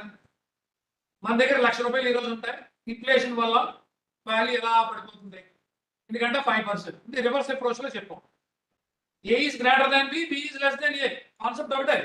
ఇందాక ఏ ఫోకస్ లో చెప్పాను, బి ఫోకస్ లో చెప్తున్నాను అంతే. ఈ రోజు మన దగ్గర ₹1,00,000 ఉంది, టక 20 సంవత్సరాలు అయ్యేటప్పటికి దాని వాల్యూ, రియల్ వాల్యూ ఏమవుతుందంటే 35,000 పడిపోతుంది because of 5% inflation. So solution simple. What is the solution? Start saving earlier, you start the better. ఆ సేవింగ్ ఏం చేయాలంటే ప్రోగ్రెస్ అవ్వాలి savings. That savings must be channelized investing in our. So put money to work rather than activating or keeping it Idol.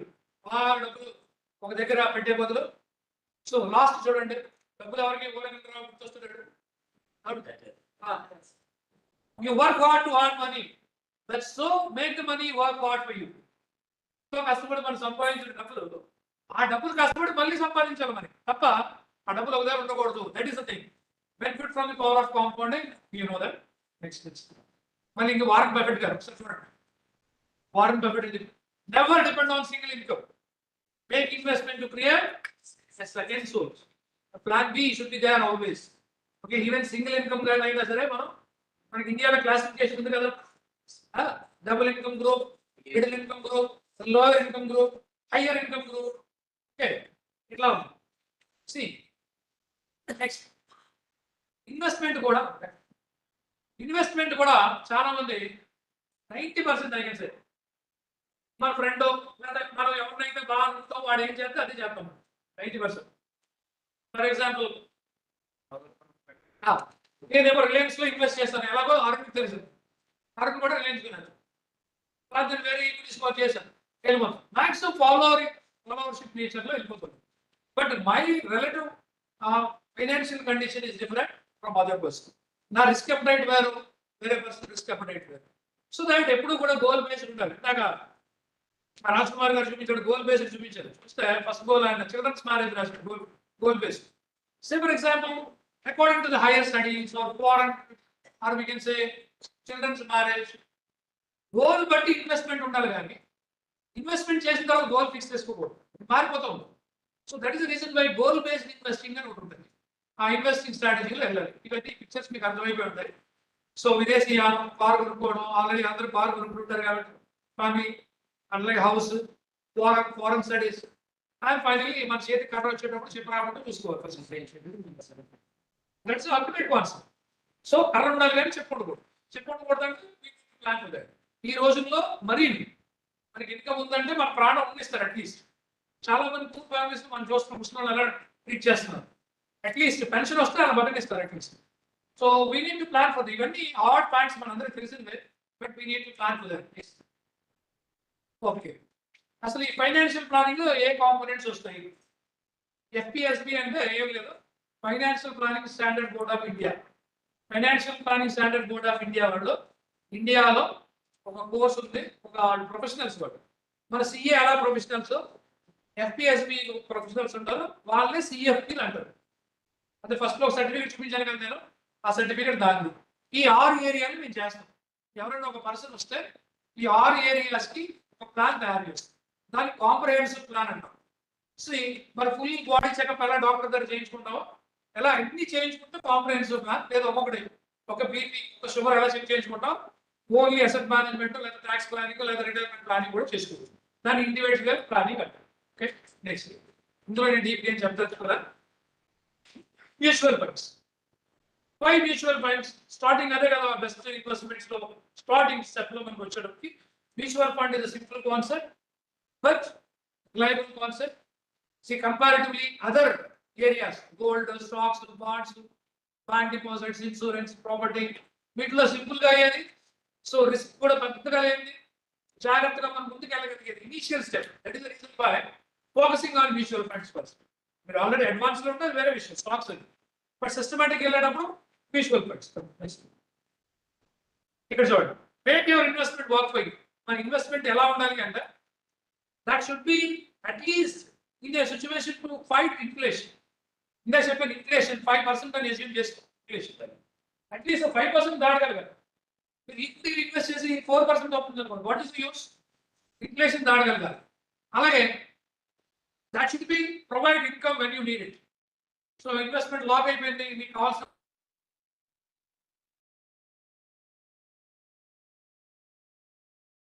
మొత్తం మన ఏంటంటే redeem చేయకుండా part and parcel లో కూడా రిడీమ్ చేయగలిగే ఉండాలి. యూనిట్ వైజ్ రిడీమ్ చేయగలిగేవి అన్ని నెట్వర్క్ ఇష్యూస్. ఓకే, అట్లా మిగతా కూడా చూడండి. అలాగే గ్రోత్ కోరుకుంటాం, అలాగే రిలైజబుల్ వాల్యూ ఉండాలి. అంటే టైమ్ ఆఫ్ మనం ఇచ్చేటప్పుడు, రీసేల్ చేసేటప్పుడు ఉండాలి. ఈ ఫీచర్స్ చూసుకోవాలి for proper asset allocation. Coming to next, ఇందాక అనుకున్నాం మళ్ళీ ఈ అసెట్ అలొకేషన్ అనేది it is just like A balance sheet కాదు. ఇందాక చెప్పిన ఫీచర్స్ అన్ని ఉండేలాగా మన గోల్ బేస్ చేసుకుని ఇన్వెస్ట్మెంట్ చేయాల్సిన అవసరం ఉంటుంది. ఓకే, ఇవి వేరియస్ ఆల్టర్నేటివ్స్ ఫర్ ఇన్వెస్ట్మెంట్స్ తెలిసినవే, దీని గురించి పెద్దగా మీరు ఆలోచించాల్సిన అవసరం లేదు. నెక్స్ట్ ఓకే, మ్యూచువల్ ఫండ్స్ ఎందుకు ఫస్ట్ స్టార్టింగ్ చెప్పాలంటే, మ్యూచువల్ ఫండ్స్ దీన్ని పూల్డ్ మనీ అంటాం. దీనికి ఇంకో పేరు ఉంది, కలెక్టివ్ ఇన్వెస్ట్మెంట్ వెహికల్ అని. Small level, even for 100 rupees also we can invest, we can pool up the fund as per the investment objective invest చేస్తూ ఉంటారు. దానికి ఒక అఫీషియల్ ఫండ్ మేనేజర్ ఉంటాడు, certified person. Is managing the total fund on behalf of all the investor. At least minimum guaranteed returns, minimum guarantee అనే పదం వాడకూడదు కానీ the minimum expected returns meet అయ్యేలా ఉంటాయి. మరి యూనిట్స్ లాస్ వస్తున్నాయి, ఈ డిస్కషన్స్ అన్ని వస్తున్నాయి, డిస్కస్ లేటర్ రైట్. లాస్ వచ్చేదాన్ని తర్వాత మాట్లాడాలి. ఇవి జనరల్ గా జరిగింది. మ్యూచువల్ ఫండ్స్ లో ఉన్న అడ్వాంటేజ్, ప్రొఫెషనల్ మేనేజ్మెంట్ ఉంటుంది, ట్రాన్స్పరెన్సీ ఉంటుంది, ఏ రోజు ఎంత అవుతుంది, యూనిట్ వాల్యూ మనకు తెలుస్తుంది. NAVs అంటారు unit value, net asset value ఎంత ఉంది ప్రతిరోజు మనకు తెలుస్తూ ఉంటాయి. దీనికి ఒక వెబ్సైట్ ఉంది స్పెసిఫిక్ గా, AMFI వెబ్సైట్ అంటారు, AMFI, association of mutual funds of India. అందులోకి వెళ్తే ప్రపంచంలో మీకు అన్ని మ్యూచువల్ ఫండ్స్ వచ్చేస్తాయి డీటెయిల్స్. ఈ అన్ని ఫీచర్స్ వల్ల mutual funds very simple.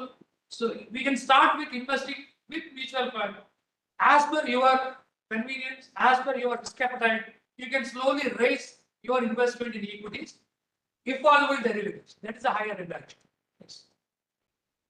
Okay, investment చేయాలి అన్నది అందరూ యాక్సెప్ట్ చేస్తున్నారా? Say yes or no? Yes, sir. Okay, చెయ్యాలి. కాబట్టి ఇప్పుడు క్వశ్చన్ వస్తుంది, ఎలా ఇన్వెస్ట్ చేయాలి? ఎవడో వచ్చి చెప్పి ఇన్వెస్ట్ చేసి అంటే చేస్తే కాదు కదా. ఒకరోజు కోటక్ వాడు వస్తాడు, ఒకరోజు ఇంకొకడు వస్తుంది, HDFC వాడు వస్తుంది.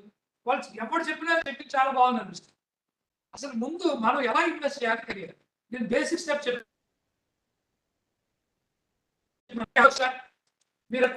మీ దాంట్లో రాసుకోవాలి. క్వశ్చన్ చదవండి, ఈ మూడిట్లో మీరు దేనికి చెందుతారో చూసుకోండి. ఫర్ ఎగ్జాంపుల్ వేస్తే బాగుంటుంది. మీరు ఈ ఫస్ట్ పాయింట్ చెందారనుకోండి 2 marks వేసుకో. సెకండ్ పాయింట్ ఇచ్చింది అనుకోండి 4 మార్క్స్. ఎక్కువ మార్కులు వస్తే ఎక్కువ వచ్చినట్టు కాదు. మీరు నిజంగా దేనికి రెలవెంట్ అయిపోతారో దానికి తీసుకోండి, పాయింట్స్ తీసుకోండి. ఫస్ట్ దానికి ఏదో వచ్చాయి, సెకండ్ దానికి సెకండ్ క్వశ్చన్ కూడా సింపుల్ గా క్విక్ గా ఫాలో అయిపోతారు. సింపుల్ ఫాలో అయిపోతారు. ఫాలో అయితే ఫస్ట్ క్వశ్చన్ మీకు 2 వస్తాయా 4 వస్తాయా 6 వస్తాయి చూసుకోండి. గుర్తుపెట్టుకోండి, ఎక్కువ పాయింట్లు వస్తే ఎక్కువ వచ్చినట్టు కాదు. మీ రియల్ గా దేనికి చెందుతారో చూసుకోండి ఒకసారి.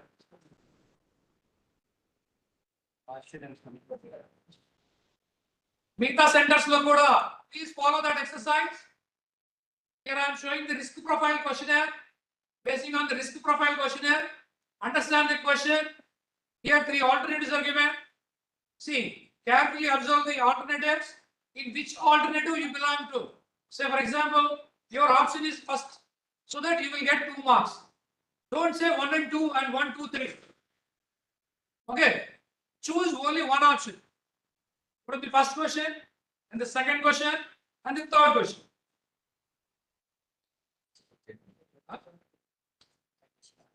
అయిపోయా నెక్స్ట్ ఇంకా ఉంటాయి questions.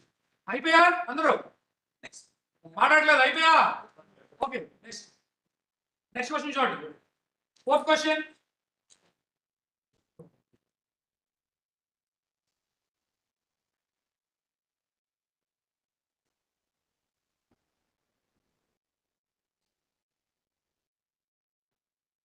Next question. Fourth question చూసుకోండి. In similar way identify the score. Fourth question, fifth question and sixth question.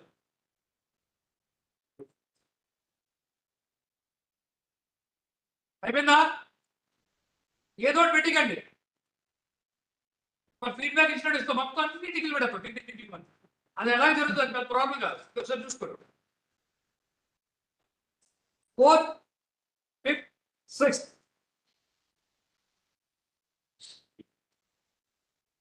Actually మా దగ్గర 20 pages క్వశ్చన్ బుక్లెట్ ఉంటుంది, financial planners booklet.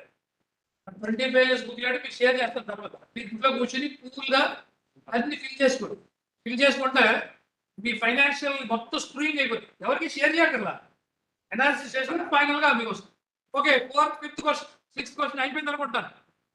Other centres కూడా మీరు రెస్పాండ్ అవ్వకుండా ఆన్లైన్ కట్టమంటే ఎందుకు? నాకు నోరు నొప్పి తప్ప. కాదు, మా సెంటర్లో నేను చెప్పుకుంది కదా,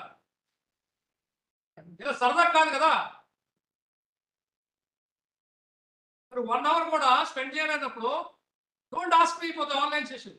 This is really embarrassing. We all are faculty members. మీరు నా పొజిషన్ ఉంటే మీకు అర్థం.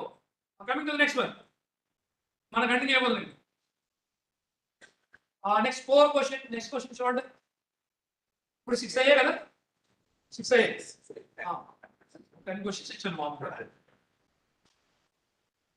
నెక్స్ట్ క్వశ్చన్ క్విక్గా చూసుకోండి, క్వశ్చన్ అర్థం చేసుకోండి, ఏదో ఒకటి రాసేయండి. This is a preliminary questionnaire. So like this we have standard questionnaire. 20 pages questionnaire ఉంటుంది మా దగ్గర. ఓకే, దాన్ని అంతా కలిసి ఫిల్టర్ చేసి ఒక చిన్నది లాగడం జరిగింది. క్విక్గా ఇంకొక 10 నిమిషాల టైం ఉంది. ఏంటి సార్ రాజు గారు అంత బిజీ అయిపోయి టైప్ చేసుకుంటారు? ఓకే, 7 minutes అయిపోతుందా?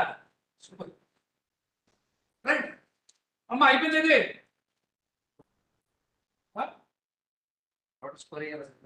10 అయిపోయా? ఇప్పుడు స్కోర్ టోటల్ చేయండి. Sir 40 sir. దయచేసి ఇక్కడ లేవండి, అంటే ఆన్లైన్ సెషన్ కదా. 40 ఈ 10 నిమిషాలకి ఎమర్జెన్సీ వస్తుందా? 40 వచ్చిందా? అమ్మ అందరు స్కోర్ రెడీ అయిపోయా? అమ్మో, ఓకే చూడండి సార్. ఎవరిదైనా స్కోర్ లెస్ దాన్ 26 వచ్చింది అనుకోండి, అది తప్పు ఏమి కాదు. తప్పు చాలా జాగ్రత్తగా ఉంటారని అర్థం. Conservative approach. ఎక్కువ మార్కులు వస్తే సూపర్ అని కాదు, అక్కడ మార్కులు కాదు. 26 వస్తే యు ఆర్ ఏ కన్సర్వేటివ్, అంటే చాలా జాగ్రత్తగా మీ డబ్బులు మీరు ఖర్చు పెడతారు. రెండోది మోడరేట్, మూడోది అగ్రెసివ్. నాకు తెలిసి భయ అగ్రెసివ్ అయ్యి ఉండొచ్చు. సో వీళ్ళు ఏం చేయాలి అక్కడే ఇచ్చారు చూడండి. అంటే కన్సర్వేటివ్ అయితే ఏం చేయాలి మీరు తీసుకుని ఇన్వెస్ట్మెంట్ ఏం తీసుకోవాలా long term and secure income stream తీసుకోవాలి, మోడరేట్ గ్రోత్ ఉన్నవి తీసుకోవాలి, medium to long term capital security ఉన్నది తీసుకోవాలి. అందులో ఏ ప్రొడక్ట్స్ వస్తాయి అన్నది మేము డిస్కస్ చేయాలి. ఇది అప్రోచ్. సో మోడరేట్ లో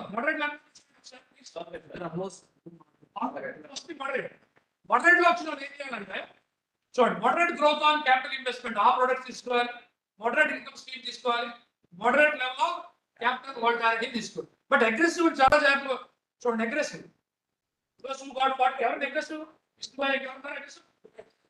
next high level of growth on capital investment దానికి సంబంధించి తీసుకోవాలి. రైట్. ఇన్కమ్ ఇన్సిడెంటల్ గా ఉంది. Next high level of volatility ఉన్నవి వాళ్ళు తీసుకోవచ్చు.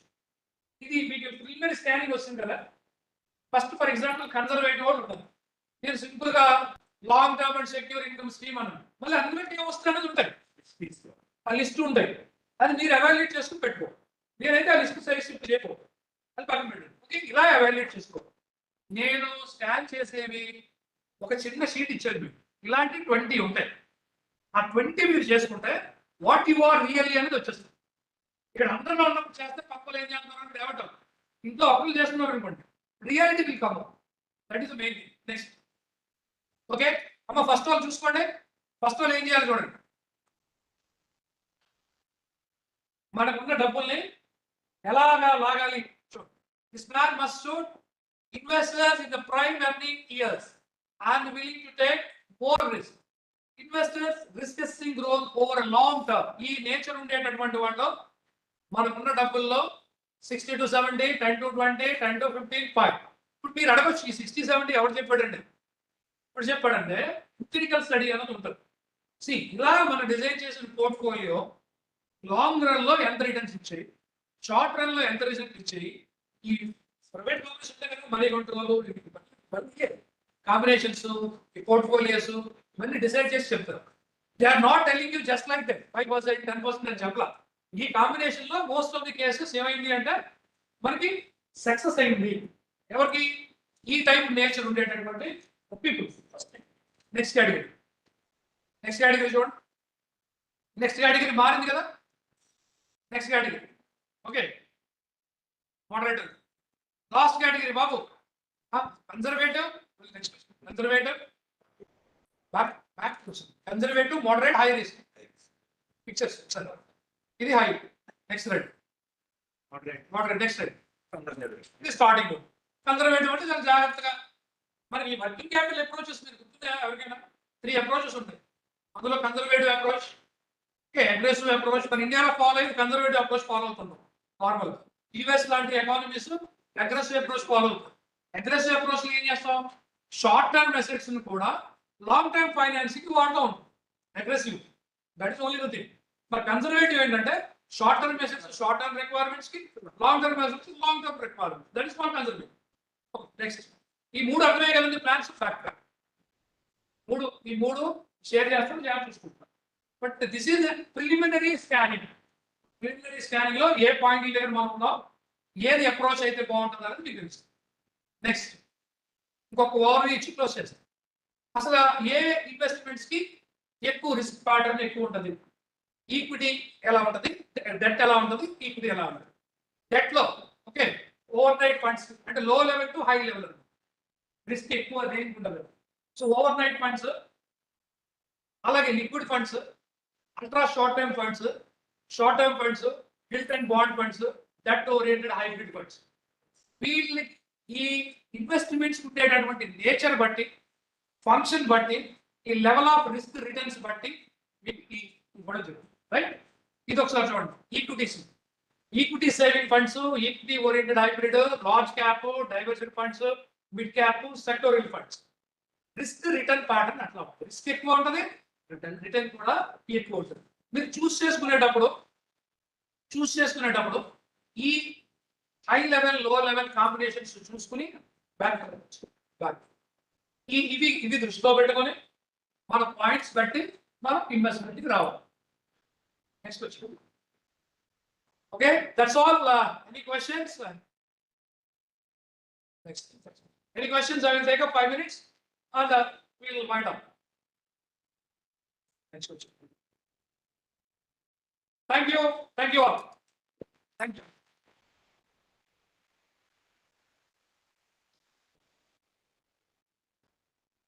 Here all other centers, you can go for it.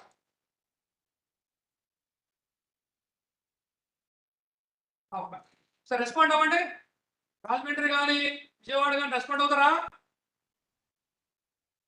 Rajahmundry or Vijayawada? Srinivas sir.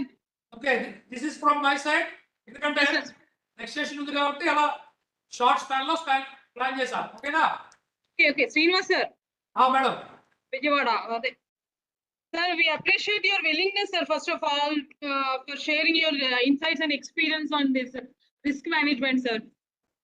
Thank you. Really, we all are appreciate you and chala baga meer explain chesaru what is risk, how to analyze the risk, how to assess the risk, how to invest. So all these things chala asalu maki chala baga explain chesaru, sir. So really thank you so much, sir, for coming forward and extending your support and services like this, sir. Okay, We ma'am. appreciate, sir. We appreciate you. So much. Thank you. Okay, మనం 11:45 మళ్ళీ పరిమళాదేవి session ఉంది. We can meet. Thank you all. Thank you.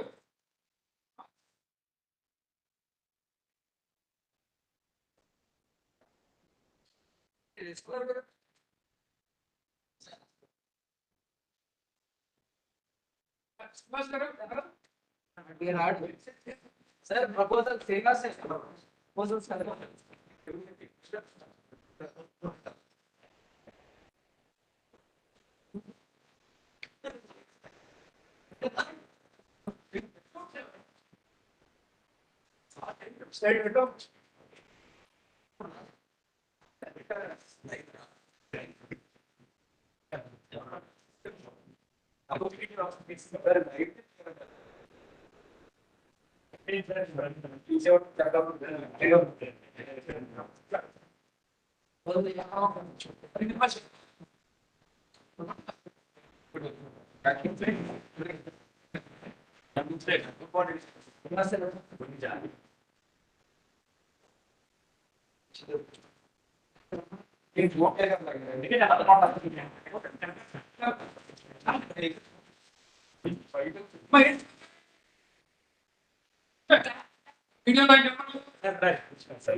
నేను observe చేస్తున్నాను.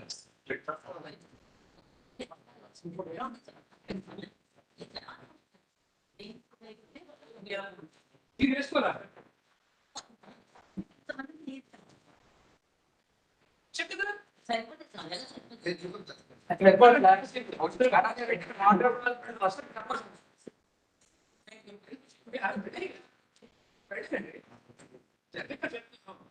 Yeah, here to direct you, but not the service product. Yeah.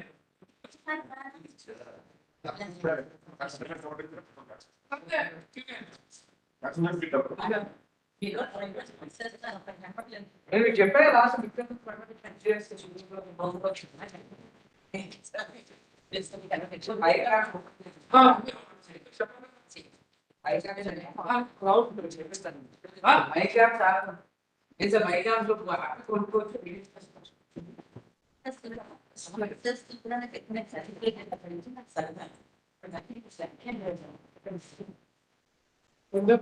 Yeah.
చేద్దామా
madam పర్మలే గారు రండి ఆన్లైన్లోకి.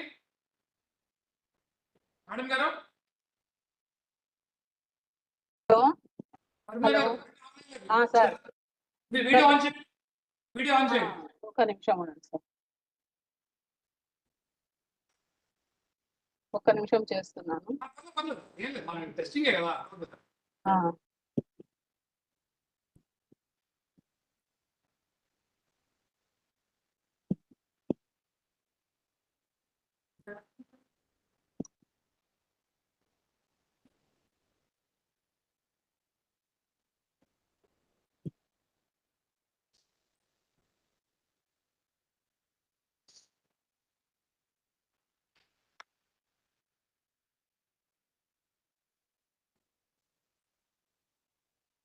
Madam hello sir, కనిపిస్తుందా సార్? కనిపిస్తుంది, పిక్చర్ కరెక్ట్ క్లియర్ గా ఉంది, వాయిస్ కూడా బాగుంది. ఓకే ఓకే సార్, ఇప్పుడు నేను యాక్చువల్ గా ఇది ఇయర్ ఫోన్స్ కనెక్ట్ చేసినాను. ఇప్పుడు అదే బాగుందా? best. తీసిస్తే బాగుందా చెప్పండి వాయిస్. ఇయర్ ఫోన్స్ తోని బెస్ట్, ఎందుకంటే నాయిస్ రాదు. అదే అదే మీరు పీపీటీ షేర్ చేయండి. చేస్తున్నా సార్, ఒక్క నిమిషం చేసి మనం ఒకసారి స్లైడ్స్ చేంజ్ అవుతుందా లేవో చూద్దాం. ఓకే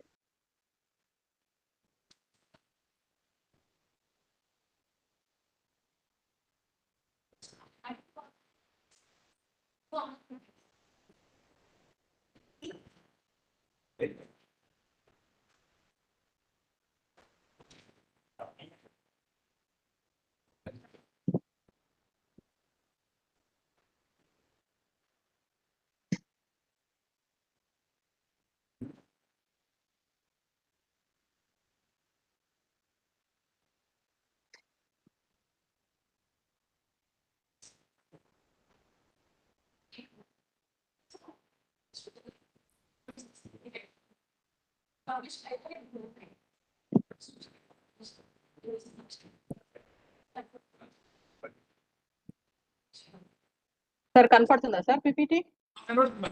కనబడుతుంది, ప్రజెంటేషన్ మోడ్ లోనే ఉంది. బాగుంది. అవునవును ప్రెజెంటేషన్. సార్ స్లైడ్ చేంజ్ చేయండి. ఓకే చేసిన. చేంజ్ అవుతుంది. Okay no okay problem, sir. Everything is perfect. మనం ఒక 10 minutes లో స్టార్ట్ చేస్తాం. ఓకే ఓకే సార్, ఓకే మళ్ళీ నేను 10 minutes తర్వాత లాగిన్ అవుతున్నా. అంతే, అంటే మీరు లాగిన్ అయి ఉండండి, వీడియో ఆపేయండి చాలు. నేను పిలిచినప్పుడు మీరు ఓకే ఓకే ఓకే సార్. అలాగే ఉంచేయండి ప్రజెంటేషన్ కూడా. మేడం షేరింగ్ లో ఉంచేయండి. సరే సరే సరే సరే sir, okay sir.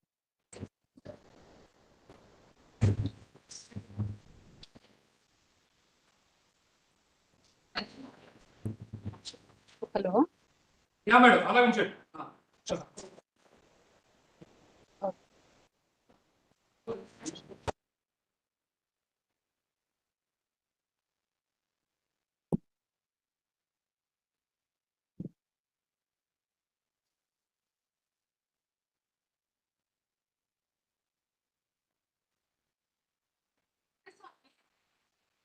Sir Varaprasad sir ఒకసారి.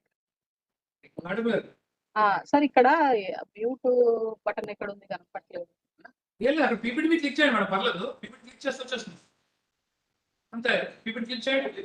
ఓకే ఓకే సార్, ఇప్పుడు మీకు పీపీటీ కనిపిస్తుంది కదా లేదా? పీపీటీ కనపడలేదు, మీ డెస్క్ టాప్ స్క్రీన్ కనబడుతుంది. పీపీటీ మీద డబుల్ క్లిక్ చేయండి.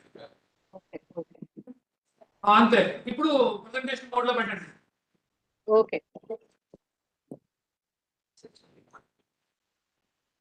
కింద బాటమ్ అంతే, అలా ఉంచేయండి చాలు, అలా ఉంచేయండి.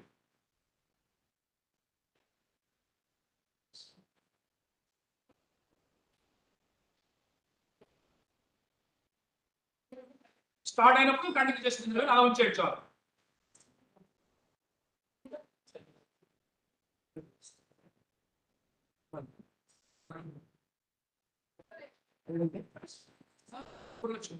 ఇలాంటి ఒక చూస్తున్నాను.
Srinivas sir, చెప్పండి.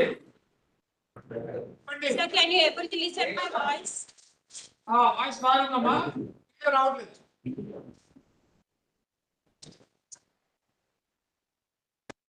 మేడం మీరు ప్రెజెంటేషన్ మోడ్ లో ఉంచండి, మీరు మార్చుకోవద్దు అటు ఇటు, మళ్ళీ ఎలా అయిపోతుంది. మీరు F5 ప్రెస్ చేసి ప్రెజెంటేషన్ మోడ్ లో ఉంచండి అలా. మా సాహితి యువర్ వీడియోస్ నా on.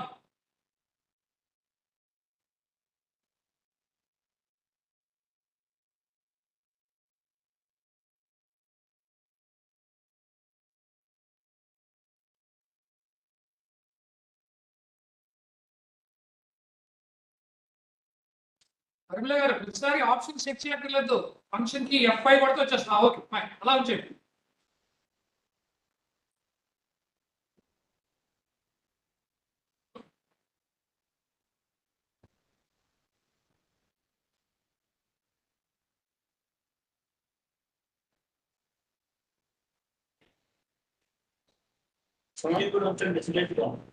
Is it audible?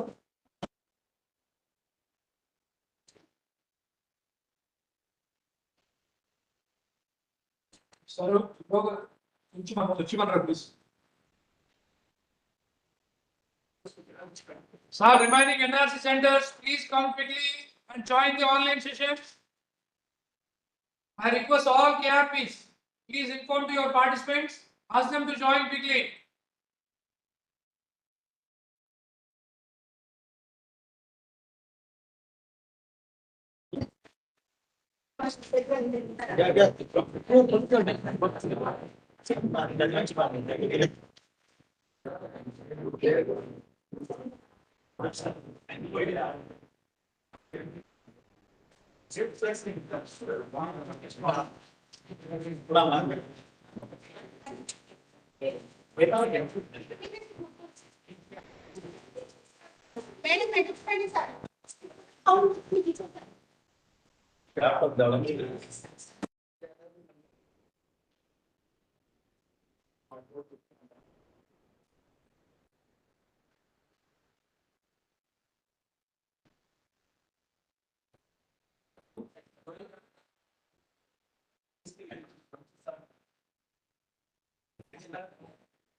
Once again, I am requesting you all NRCs, please inform all the participants to come and join quickly.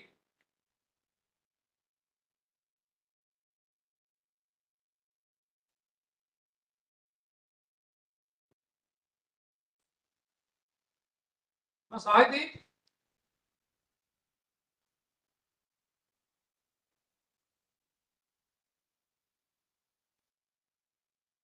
Sahiti?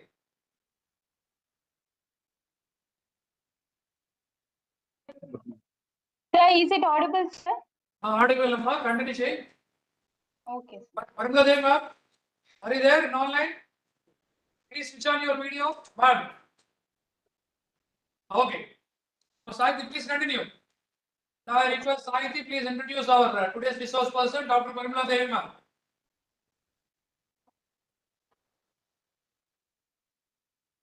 Please go ahead, Sahiti.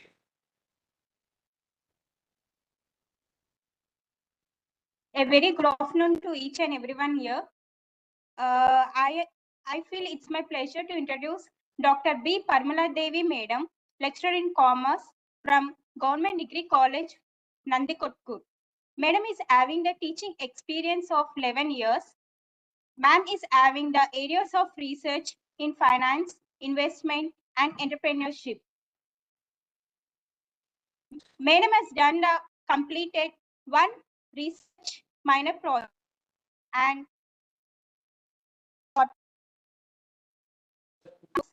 20 papers has been published by the madam. Madam has attended the training programs of nearly 15 training programs and conducted the workshops of nearly 12. Madam has also have an experience in the participation of international seminars, conferences of nearly 10.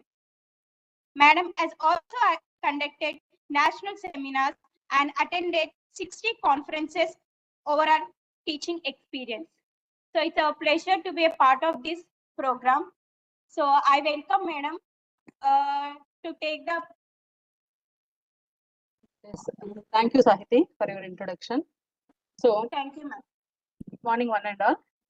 So, firstly, I'm feeling very happy to present this session. So, I'm going to present the topic process of project management. Okay. So, first of all, what is my request is for this session, all of you, each and every one of you, assume yourself as a project manager, and if you are assigned a task of project management, how will you think and how will you do the work? So, in that mode, you please imagine yourself as a project manager. Okay. So, I'll start the session. So, firstly,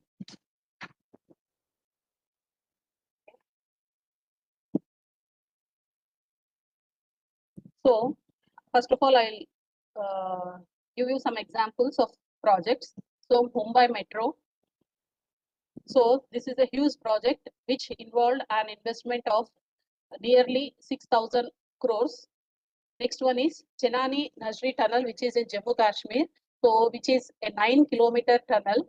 So, its project cost was 4,000 crores. So, it is an international project. So, the Sydney Opera House. So, this is also a this project involved a very huge investment of $102 million. This is Commonwealth Games, which is organized in India in 2010. So all these are the projects. So why I have chosen these two is, so first Mumbai Metro and this second project are the what can we say? These are the successful projects which have completed in our country. So coming to this Sydney Opera House, so it has some negative remarks regarding the completion of the project successfully. Why? Because the main cost involved, the estimate of cost for this project was only $7 billion.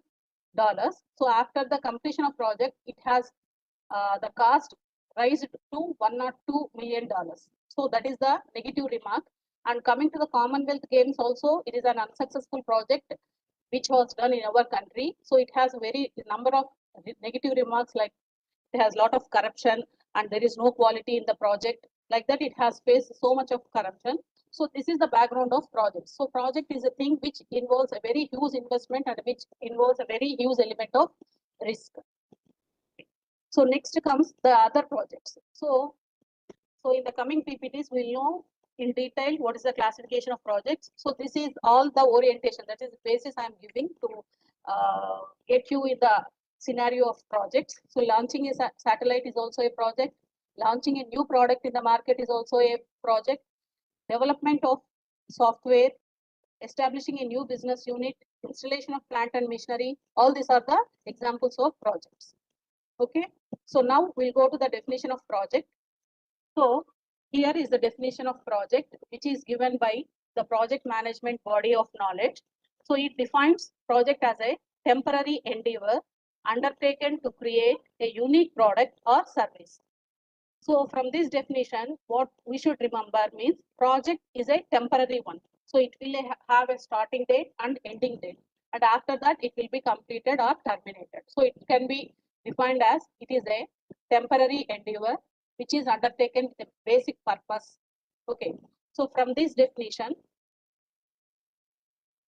we can get the characteristics of this project as this. It will have a fixed set of objectives, or that is the main purpose of project. And next, it will have a tenure, starting period and ending period. No project can be done by a single person or two persons. So it will be done by a team of people called as a project team, headed by a manager, project manager, like that. And next one, every project is unique in itself. No two different projects will have the same elements. Next one, life cycle. It will have life cycle. So what will be the phases of life cycle? We'll go to this. We'll be discussing in the next coming slides. Next one, subcontracting. So this project itself is a main contract, and it may also involve subcontracting the work to the other agencies. And another important characteristics of project is it involves a very high element of risk and uncertainty. So these are the characteristics of project.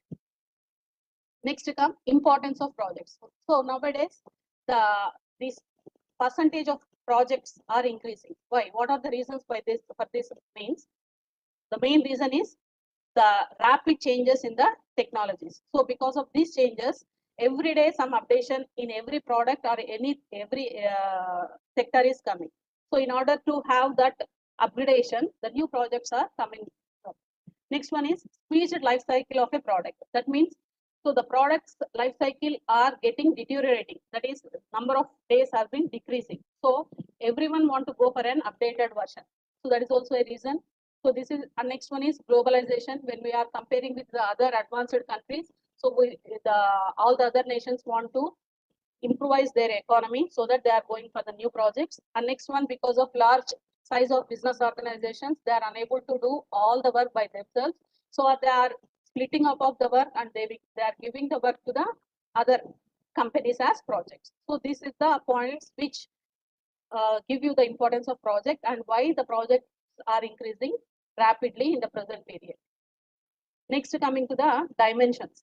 So these are the three important elements of project: time, cost, and scope. Scope means the area which will be under the project, the work that has to be completed under the project.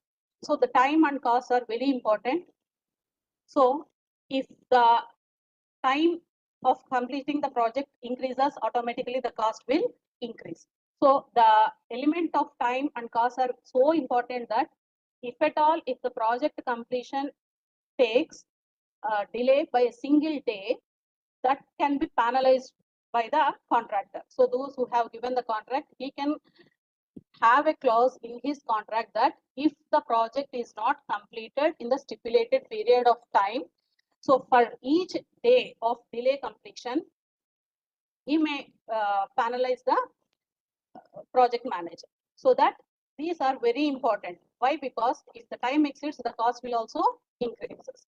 The scope means the area of operations that has to be completed. So these three are interrelated, and always the project manager has to review the time, cost, and scope continuously. Next comes the classification of projects. So there are different criteria for classifying the projects. So first one is based on duration. Duration means time duration. Basically, the projects which have a time duration of more than 5 years are categorized as long-term projects, 3 to 5 years as short-term, and less than 3 years are not short-term, medium-term.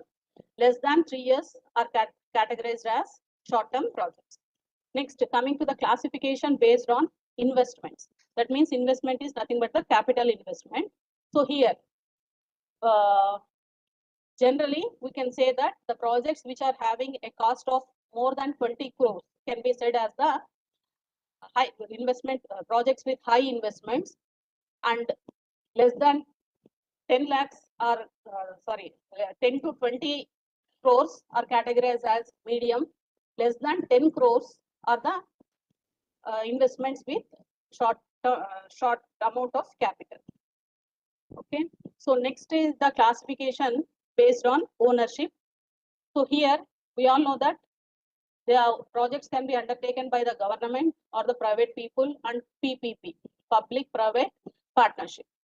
So the government also undertakes some projects, private business organizations will also undertake projects, that is a private ownership, and in collaboration both the government and private agencies will also take the projects. Next one is, it is the on the basis of risk. So this is a main important classification that has to be considered, that is on the basis of risk involved in the implementation and completion of the project. So on this basis we have this classification: greenfield projects, brownfield projects, divestment projects, modernization. So I'll just in a line I'll tell what is the meaning of each of these projects. So greenfield projects are those in which the work should be started from the scratch. So no background work will be done in that area from the point 1 to the other levels. The activity has to be started from the ground level. No initial background will be available. Example, we can say that national highway, that is the greenfield project. Brownfield project means already a background will be there, initial work or initial setup will be there. That extension of that is called as an brownfield project. For example, railway stations are there. Nowadays they are getting modernized or something. So that can be said as an example of brownfield project. Divestment project means, so these mergers and amalgamations can be said as the divestment projects. Modernization and replacement. So this all you know. Next, expansion, you all know, expanding to the other products or to the other markets or to other regions is an expansion project.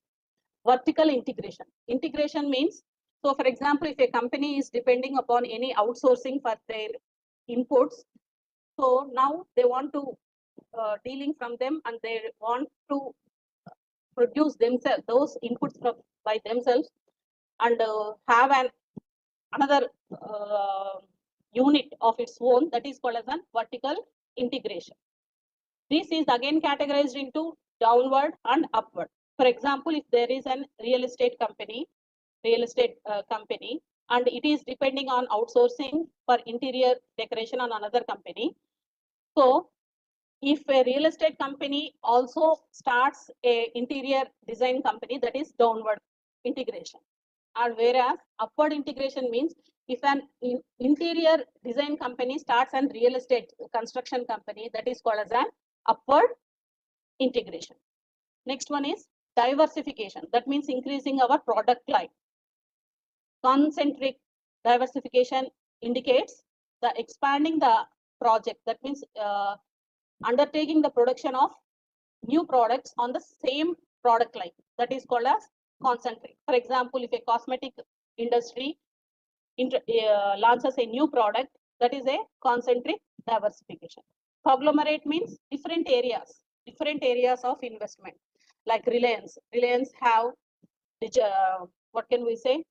So many sectors are there in which the Reliance has interest, like gas and oil, insurance, retail, like that. That type of diversification is called as conglomerate diversification. So for every diversification, they'll treat it as a project. So project life cycle means, as I told earlier, every project will have a starting date and ending date. So that has to be predetermined, and the entire life cycle can be categorized into these 4 phases: concept phase, planning phase, implementation phase, termination phase. So coming to the concept phase means getting all, doing all the pre-analysis. Pre-analysis, that means feasibility studies will be done in this case, in this phase. And next one, planning phase. So the detailed project report will be prepared at this planning phase, and how to do the works, that will be, all the plans will be done. Different, what can I say, the different control techniques in order to monitor and review the projects will be done in this planning phase. Next one is the actual implementation phase. Last one is the termination, end stage. So these are the 4 stages of project life cycle.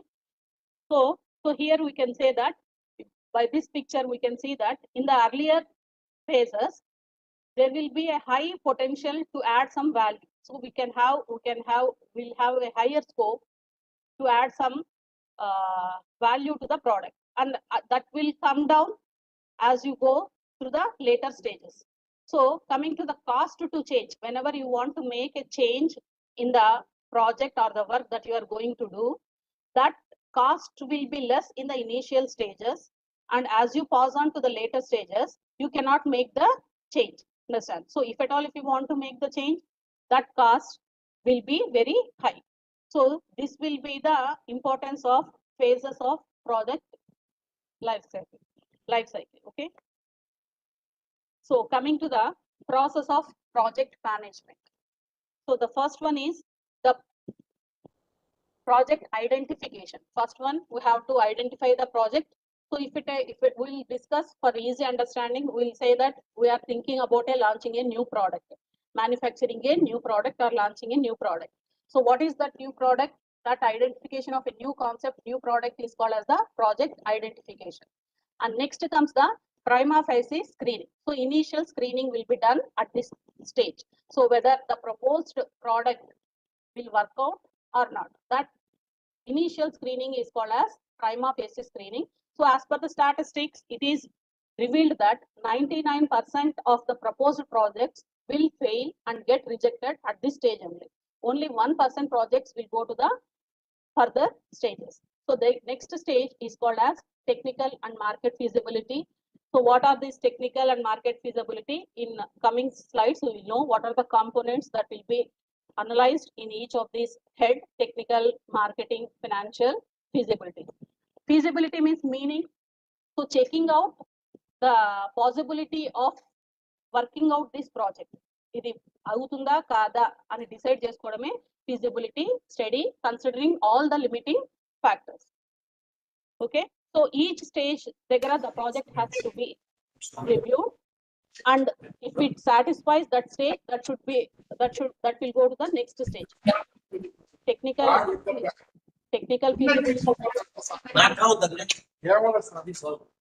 technical feasibility, marketing feasibility, financial feasibility, and social cost benefit analysis. Next, project implementation. Next, project termination. So all this I have collected the points regarding all these things. So this is the outline of the process of project management. So each of these we will see one by one. So at any stage, if the people who are given the task of checking or evaluating the things, if they are not satisfied, they can reject the project. So for example, if we take the same example of launching a new product, manufacturing a new product, so what are the factors that can be taken into consideration regarding the marketing? So marketing means, first, as we all know, we'll do the market analysis, potential market, focused, who are the customers for our product, and if we undertake this product in the future, what will be the scenario? There is a scope of expansion and extensions? Can be exported to the other countries? Are there any threat from the imports? So all this, customer acceptance, impact on our current products. As I told, conglomerative integration, in such type of cases, we have to also see if this product is launched, what will be the effect on our already existing products in the market. So expected market share and current status of rival companies, time to achieve the proposed market share, current stage of product life cycle. So all these factors has to be considered. Coming to the production factors, I think I need not explain each and every factor, because if you read that only, we can understand. So production, coming to the production factors. So what are the things that we have to see means, what is the time taken to complete the project? What are whether the resources required are available or not? Whether the operations are flexible in nature or not. For example, if you take a construction project, if you lay down the road, that cannot be removed, understand? So there is no flexibility in the operations in that case. Okay. Connections with the existing product lines, energy requirements, power requirements, expected quality of the product, availability of technology, and these are the things related to the production. And finance. Finance means, as we all know, we'll determining what is the cost of capital, in what ways we get the money, debt, equity, or whatever other sources of capital, what is the payback period for this, and what will be the working capital needs to complete this project, like that. Next, regarding the personnel. So here, what I'm saying means, there are some private organization like GMR company, Tata agency, like this. These are the companies which will be undertaking the projects. So if they are undertaking the projects, they'll see what is the availability of workforce with them, what is the requirement of additional manpower, what will be the impact on their existing employees. All these factors relating to the workforce will be analyzed. Legal factors regarding the government policies, patents, and any other legal obligations that may arise in the implementation of the project, that should also be analyzed. And strategic factors. Next, this how can we say means impact on image of the company. So here we can say that if a company has taken up a project, and if it has failed to succeed in that project, that will negatively impact the brand image of company in the market. Understand? So that should also be considered and given a high weightage before accepting the project. Okay, so if it is a already existing company, the same thing should be discussed in the general body meeting with the shareholders, that particular company is going to undertake a new project, and they have to collect the opinions from the shareholders also. Next one, it should also ensure that the company should also ensure that that project is in line with its mission. It is not out of its mission. That should also be ensured. Next, we should also see that in case of any difficulties faced in the implementation of the project, is there any chance to exit from the project? That should also be considered. Technical factors means technology available and which technology can be used, location, plant layout, capacity planning, raw material planning, all these are to be considered. Scheduling means planning the time, when to start and when to end, and how to. That things we'll discuss in the network analysis, which will come in the next slides. Financial feasibility. Feasibility means checking whether the project can be done in the practical world by considering all the limiting factors and problems. ఇది సాధ్యం అవుతుందా కాదా అని అన్ని technicalities ని consider చేసుకొని decide కావడం, that is called as feasibility study. So coming to the financial feasibility, simple formula ఏంటి అంటే, cost of the project should be considered with the rate of return from that project. If the rate of return is more than the cost of project, then you have to accept the project in the aspect of finance. Next one, appraisal. Appraisal is the next stage which comes after the feasibility studies. So feasibility are the first level checking studies, and next level checking are you can say that evaluation. Evaluation means in-depth evaluation of all the major areas. Market appraisal, that means, as I told earlier, so where we stand in the market, so how our market will be affected, our brand image will be affected, our sales of the other products will be affected. That should be considered under the market appraisal. And first one thing is, we have to see that there is a potential demand for our product, and there are some people who will use our products. Next one, technical appraisal. So whatever the technology that we have proposed in the technical analysis, is it practically possible, and what is the cost of the technology? We have the people who can use that technology, that should be ensured. Next one is environmental appraisal. This is also very important. Our project should not consider, should not do anything negative to the environment. Understand? So if at all that thing also will come later, environmental damage should not be done by the project. That should also be ensured. Next to financial appraisal. As I said, cost of capital should be compared with the rate of return. Next, social cost benefit analysis. So this is somewhat new concept. Social cost means what is the, at what cost of society that the this project is undertaken. For example, if a national highway has to be undertaken, in that case, so many villages will get affected. So many lands will be affected. So that is the social cost. That social cost should be compared with the benefit that you are getting. So ఆ రెండు compare చేసినప్పుడు the social cost ఉన్నప్పటికీ the benefit what you are getting from the project should be more. Then only that project has to be undertaken. After the appraisal, next one is preparation the detailed project report, which serves as a blueprint for the execution of the project. So దీంట్లో, as I said earlier, so all the things will be there in the numerical data. That means what is the capital required, how will you get the capital, how much will the capital will be brought from the issue of shares, from the debt, and how much supply will be, that means everything numerical data, all the theoretical concepts will be converted into numerical values, and the project report will be prepared. So this is the plan. This is the plan which the project manager has to follow throughout the project. This has to be accepted. Next one more thing, another thing, as I said that among all the elements which will affect the project, risk is the important one. The projects involves huge element of risk. So in all the areas we have the risk. Not only in the financial areas, in every area we have the risk.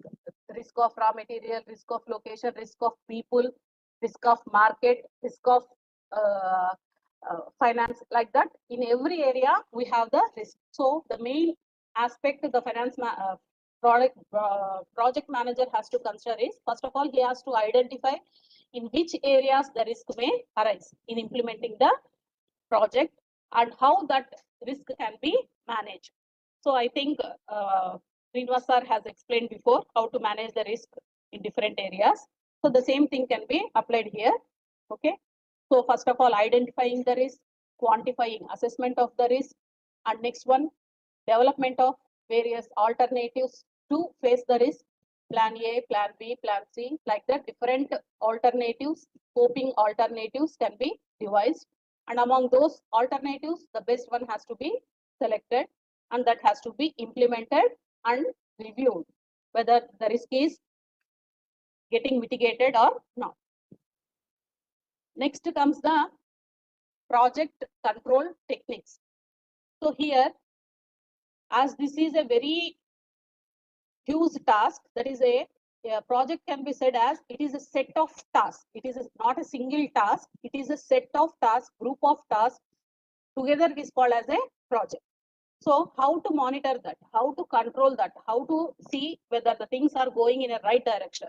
So for that, there are so many techniques. So the popular techniques are work breakdown structure. So this is nothing but dividing the entire work of the projects into classifying on the basis of functions. So here we can see that different blocks are there: engineering, finance, procurement, civil works, cost control, product design, erection and commissioning, finance management, financial management, equipment procurement, civil material, human resource. Like this, the entire task, the entire project will be divided into number of tasks. Each is that means each is a different function from the others, and the respective people will be given the in charge of all these functions, and they will be monitoring. So this is one old task, and we will see another Gantt chart.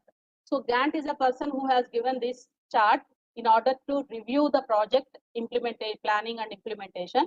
And you also have to remember that this person, Gantt, is the father of project management. He is considered as the father of project management. So here, a simple example. So here, the weeks are taken: first week, second week, third week, fourth week, sixth week. Here, the activities, the work is on the first column. So by first week, what should be completed? Planning should be completed. By the second week, identification of team should be completed. So from the first to third week, we have to identify the resources. Next, job allotment, place orders. So this is called as the planning. By what time, what task has to be completed. Like that, the total project activity should be divided into different small activities, and that activity should be given the scheduling, when to start and when to end each step. So this is the Gantt chart. Next, the popular techniques that we will use in the project evaluation or implementation are called as PERT and CPM. I think we all heard about this PERT and CPM. Yes, sir. Anyone respond? You know this PERT and CPM? Okay. So, PERT, first of all, first one is program evaluation and review technique. Next one is critical path analysis. So, these are the two techniques which are used to control, monitor the project implementation. Okay. So, these two methods depend upon the concept called as networks. Networks means connection of events. Connection of events is called as network. Event means task. Oh, first of all, I'll see this is the network diagram. So this is the network diagram. Here, each arrow represents each activity and each box represents a task. Each box represents a task and each arrow represents an activity. So activity means any work. So a task event. Event is a thing which have the features of ending up a activity and starting up of another activity. That is called as an event. So this is called as network diagram. The entire work of the project should be shown in the form of this, not this network, like this type of network. So now we'll see how this network has arrived. So for this explanation of this network construction, we'll take a small example of lift irrigation in a farm using a well. So for the purpose of lift irrigation, we have to construct a well. So for that is the task, that is the project, overall project. So here in this case, it is assumed that the first activity, what is the first activity means, I'll show that another table. So this is the activities: site selection, digging well, laying field channels, that is pipelines. Laying field channels means how to install the equipment. Next one is procurement of pump. Next one is installation of pump. Next, test run. So these are the activities. E activities are symbolized as A, B, C, D, E, F. So ikkada A activity tarvata A activity jaragala anedi, that has to be ensured. Here, now you see this table. Here the activities are listed and the symbols that we have given in the earlier table are also listed. Here comes the preceding activity. Preceding activity means first activity is site selection, A. After site selection, digging well, that is B. If we want to dig the well, what is the preceding activity ante site selection. Site selection mundu aithe tarvata well ni davukuntamu. Next activity ki laying field channels, it is named as C. దీనికి ముందు activity ఏమి ఉండాలి అంటే B ఉండాలి. Next one is procurement of pump. Procurement of pump is given the symbol D. దీనికి ముందు preceding activity ఏముండాలి అంటే site selection ఉండాలి. నెక్స్ట్ ఇన్స్టలేషన్ ఆఫ్ పంప్ ఈ అది దీనికి ముందు యాక్టివిటీ ఏముండాలి ఏ ఉండాలి. డిగ్గింగ్ ద వెల్ ఉండాలి. నెక్స్ట్ ప్రొక్యూర్మెంట్ ఆఫ్ పంప్ ఉండాలి. ఓకే, నెక్స్ట్ టెస్ట్ రన్ కి last final stage test run. F కి ఏది ముందు కంప్లీట్ అయ్యి ఉండాలి అంటే లేయింగ్ ఫీల్డ్ ఛానల్స్ అండ్ ఈ ఇన్స్టాలేషన్ ఆఫ్ పంప్ కంప్లీట్ అయ్యి ఉండాలి. So this is the division of the entire work in the form of activities. Total work ని ఈ స్ప్లిట్ చేసి ఒక్కొక్క వర్క్ ని ఒక్కొక్క యాక్టివిటీ లాగా డివైడ్ చేయాలి. ఒక్కొక్క యాక్టివిటీ లాగా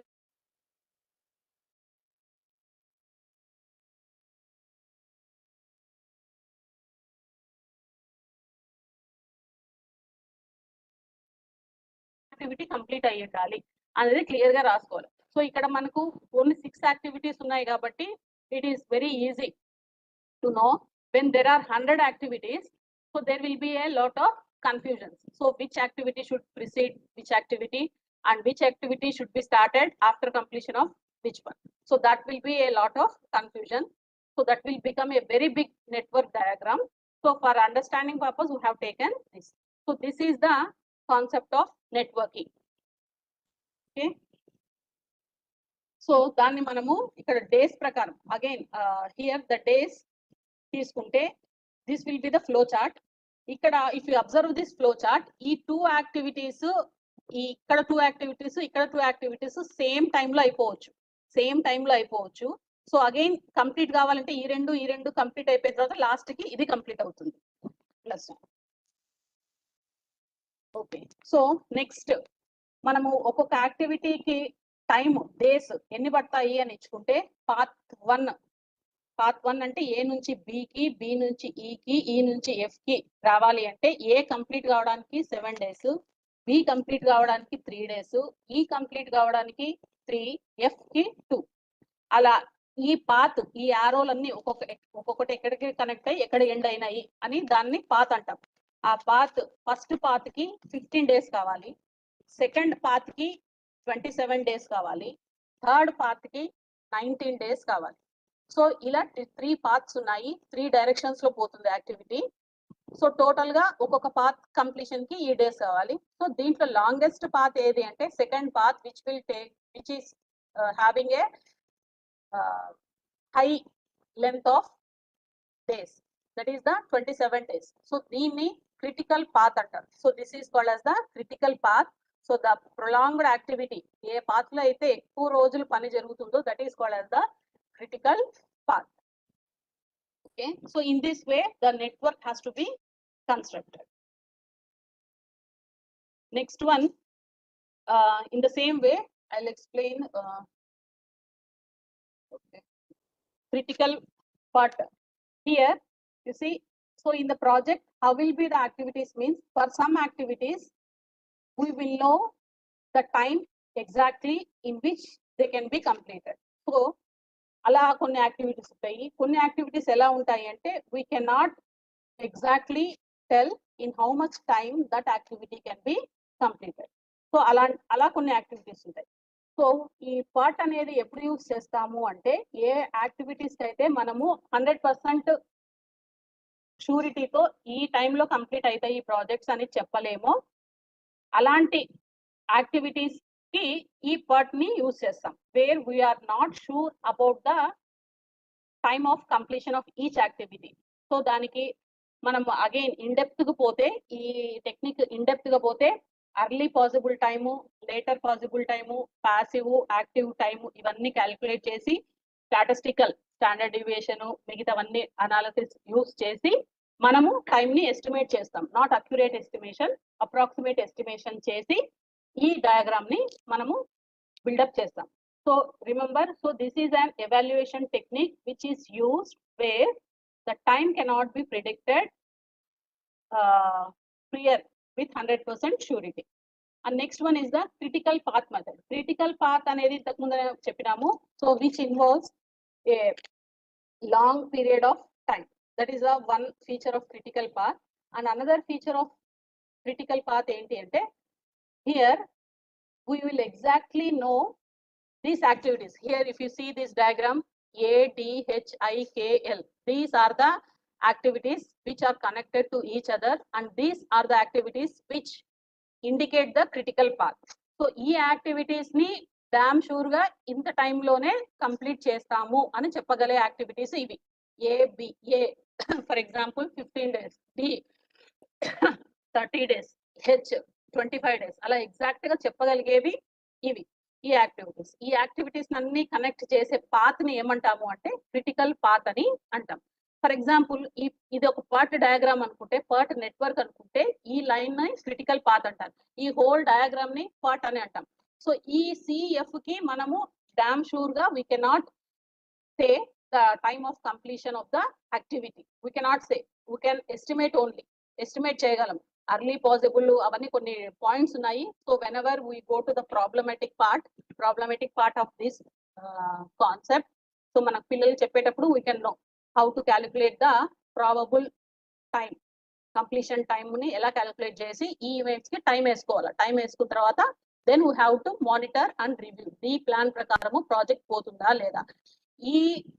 ఈ రెడ్ కలర్ లో ఉన్న ఈవెంట్స్ లేట్ అయితే ఖచ్చితంగా ప్రాజెక్ట్ కంప్లీషన్ లేట్ అయిపోతుంది, కానీ ఈ లేట్ అయినా ప్రాజెక్ట్ కంప్లీషన్ కి ఎఫెక్ట్ పడవు. That is the difference, that is another point of difference between the PERT and CPM. ఎందుకు అంటే ఇదే లాంగెస్ట్ పాత్ కాబట్టి ఈ టైం అయిపోయే లోపల మిగతావి చేసేసుకోవచ్చు సైమల్టేనియస్ గా. So these are called as the parallel activities. Okay, is it clear about this network?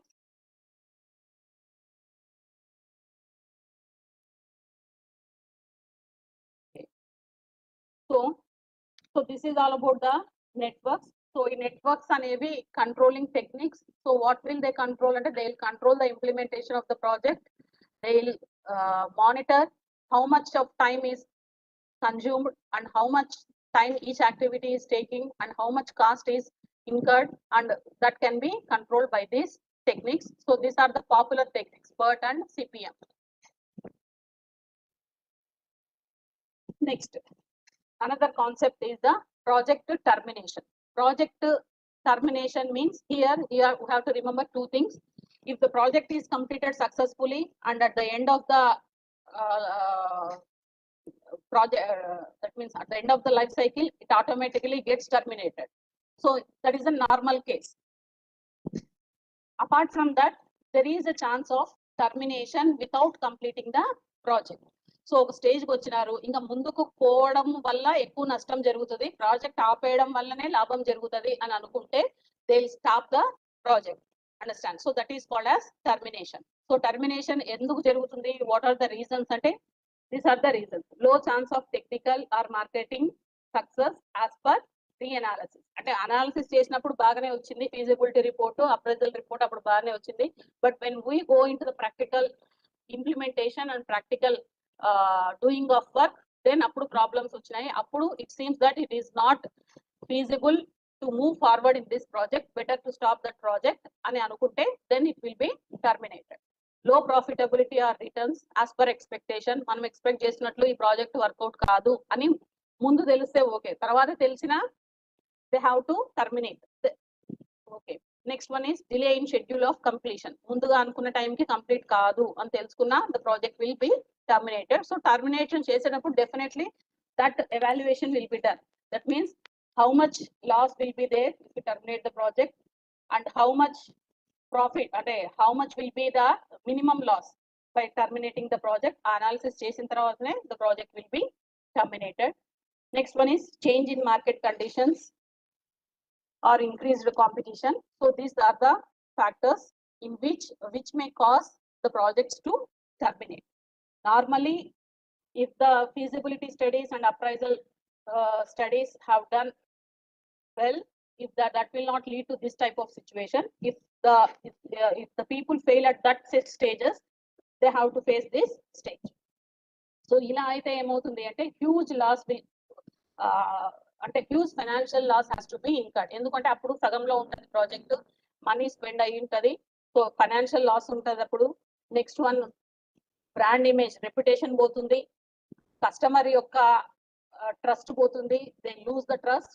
So like that lot of negative consequences the company has to face if the project is terminated in between. So that it is very useful to be very cautious and very deep analysis should be done at the time of feasibility studies and appraisal studies. Appude time తీసుకొని ఒక span of time తీసుకొని in-depth analysis has to be done. So once the if a work is started, going back is a very negative remark on the part of the project managers. Now after that, after the completion of the project, audit will be carried as usual. So this audit will be of this 4 types: financial audit, technical audit, schedule audit, social audit. Financial audit means here we will see whether the expenditure has done as per the estimated budget or not. That is the financial audit. Technical audit. So manamu, for example, if we are going to manufacture a new product, మనం ముందుగా అనుకున్నంత quality output బయటకు వచ్చిందా లేదా, ఆ quality standards తో output బయటకు వచ్చిందా లేదా అని చెక్ చేసుకోవడం, it is a technical audit. Scheduling audit, timing. So ఇంత టైంలో కంప్లీట్ అయిపోవాలనుకున్నారు, అయిందా లేదా, that has to B ensured. That is called as the schedule audit. Next, social audit. Social audit means what is the has that particular project has got the social benefit that it has promised before the starting, that benefit whether the project is giving to the society or not, ensuring that is called as the social audit. So all these audits will be done after the completion of the project. Next, these are the some of the reasons for the failure of projects. So just I'll read out. So there is no need to explain the each and every point here. Just I'll read on. So please listen so that we'll come to know what are the points which will lead to the failure of the projects. First one is poorly defined objectives, underestimation of time and cost, large project planning, selection of improper technology, defective process plan. So these are related to the planning aspect. And coming to the factors of leadership, reasons of leadership: unclear role and responsibility, fearful environment, ignoring the reality, inadequate monitoring and control, inadequate communication, inadequate tracking, inadequate frequency of reporting. All these are the reasons related to the concept of leadership. And other reason, improper change management, ignorance of social aspects. So these are the few. I think these are the only few factors are the reasons for the failure of the projects. So, but if in real, if you take the case study of each failure project, why it has failed, we have a separate list for each and every projects for its failure. Okay. Next, small another one, steps for the success of project. Rationalize the size of the project with regard to the organizational capacity. That means accepting the high project which is having the high cost and high risk beyond our company's project is not at all preferable. Next, as far as possible, the projects with flexible operation should be selected. Next one is risk should be managed well, so it should be minimized to the maximum possible extent. Next one, the project manager should be a continuous learner. Next one, the project, we should see that the project should generate the revenues earlier in some cases. Like if we take the capital budgeting decisions like that, we'll get the inflows from the projects. In that cases, this will apply. Improved motivation, easier change management, better control, continuity of team. The team should not be disturbed. So the group of people, while selecting the group only, due cautious should be maintained while selecting the people as a team. ఒకసారి select చేసిన తర్వాత replacing the people will not serve the purpose. Planning open heartedly and execute cost effectively, minimize the cost. So these are the steps for the successful completion of the project. So this is all about the presentation, sir. Sir, I'm unable to listen any of your voice. Hello.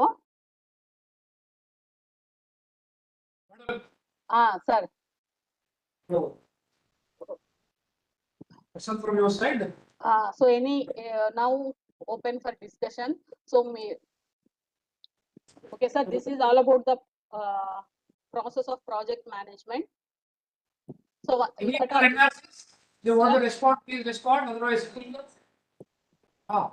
No. Ready? Please interact with that. Rama.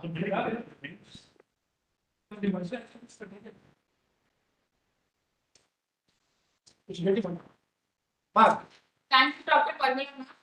This is Haimavati from Government Degree College, Escota. Okay. Ma'am, this is very nice explanation, ma'am, actually regarding project process management. We have a topic in entrepreneurship development. Skill paper is there in semester 1 paper, entrepreneurship development. Okay. Actually, every time I have a doubt about the PERT analysis and the critical path method. Okay. This is very crystal clear, ma'am, for your explanation actually. And Okay. thank you for that actually. I have one more question, ma'am. Okay. When we have to be choosing a project, Ah. we have said one project team is required. Yes. You said one project team is required. What about the team members? When we have to be selecting group of persons or team members, in which area you have to be selected now for the project? Which area? Which area? Which areas? That depends. So we have for anything 4 major areas: marketing, production. That means which is manufacturing side, and next one finance, marketing, HR. The same things will happen in any case of project. So these are the 4 major elements. First one is production. If it is a manufacturing product, production team lo evarni teesukovala, engineers ni evarni teesukovala. Engineers are must and should, because they have the technical knowledge, as well as most of the engineers are doing MBA nowadays. So they'll also have the managerial skills and administrative skills. So manaku only will have the theoretical knowledge about the management skills, all those things. But the engineering students are the professionals, engineers who are professionals. They have both technical knowledge and this managerial skills. So production lo ఖచ్చితంగా వాళ్ళు ఉంటారు. So regarding వేరే other aspects లో ఏ పనికి ఎవరు suit అవుతారో ఆ area నుంచి చూస్ చేసుకోవాల్సిందే. Thank you, ma'am. ఓకే మా, thank you. Any other person from any other NRCs, please respond.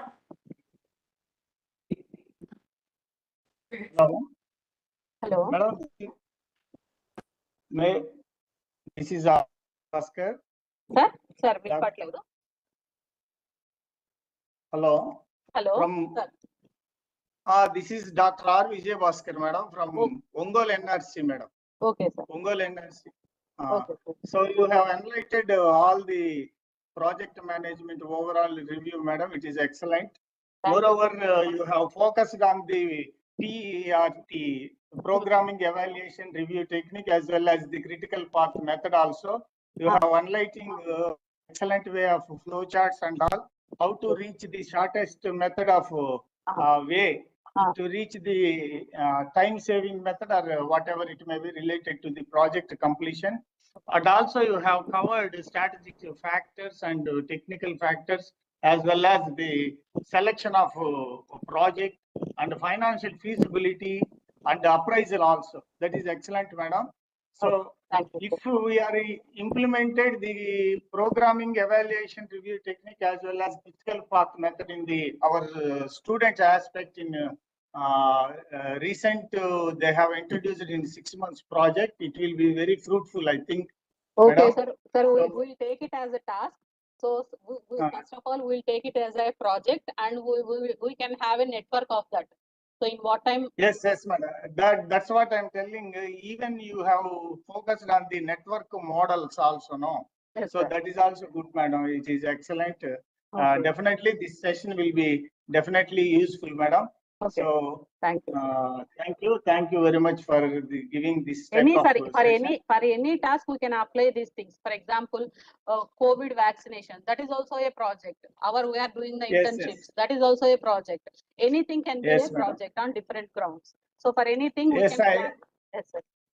Yes, madam. I have remembered that this program evaluation technique and critical method post Second World War, they have implemented, I think. Yes, sir. Yeah, no, I have remembered after listening your class, I have remembered that also.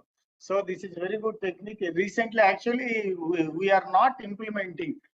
Since I am observing in my research also, I try to go through this way. Yeah. But unfortunately, I did not go in another model we have selected. So Okay. anyway, So what is is excellent. what is your topic, sir, in research? Actually, marketing of handloom fabrics in Nellore district of Andhra Pradesh. Marketing of handloom fabrics in Nellore district of Andhra Pradesh. Hello, madam. Audible? Hello. Hello. Madam గారు network issue వచ్చినట్టుంది, అక్కడ నుంచి wait చేయండి. Hello. Okay. Okay. Madam. Sir, చెప్పండి sir. Marketing of handloom fabrics in Nellore district of Andhra Pradesh. Okay. This is. So anyway, thank you very much, madam. You have given excellent topic. Okay. So this is a Madam. Madam.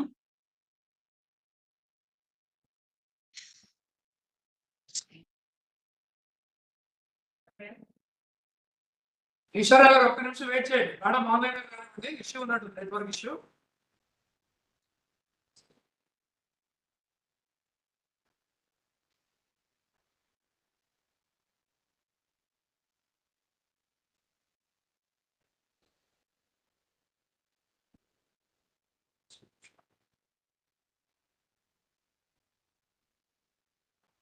Madam online లో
So in the meanwhile, all NRCs. Sir, Srinivas sir. చెప్పండి. Connect అయ్యింది sir. నేను పరిమళ sir. ఈశ్వర గారు please continue. ఈశ్వర గారు. Okay, sir. Okay, sir. Good afternoon, madam. Good afternoon, sir. Good afternoon. So here is a query. That is that according to PET, how many types of time are required to accomplish a project? How many types of time required to? How many types of time required to accomplish a project under PET analysis? Types of time means if the project time is not known before, so we have to calculate it by using the statistical formula, earliest possible time, latest possible time, by considering those factors. So estimates, they are only the estimates. So on what basis we can estimate the time, madam? అది estimation sir. ఇప్పుడు మనకు ఒక activity ఎన్ని రోజుల్లో complete అవుతుందో తెలియదు అనుకున్నప్పుడు దానికి ఒక ఫార్ములా ఉంది. అంటే ఒక ఎస్టాబ్లిష్డ్ ఫార్ములా, స్టాటిస్టికల్ ఫార్ములా ఉంది.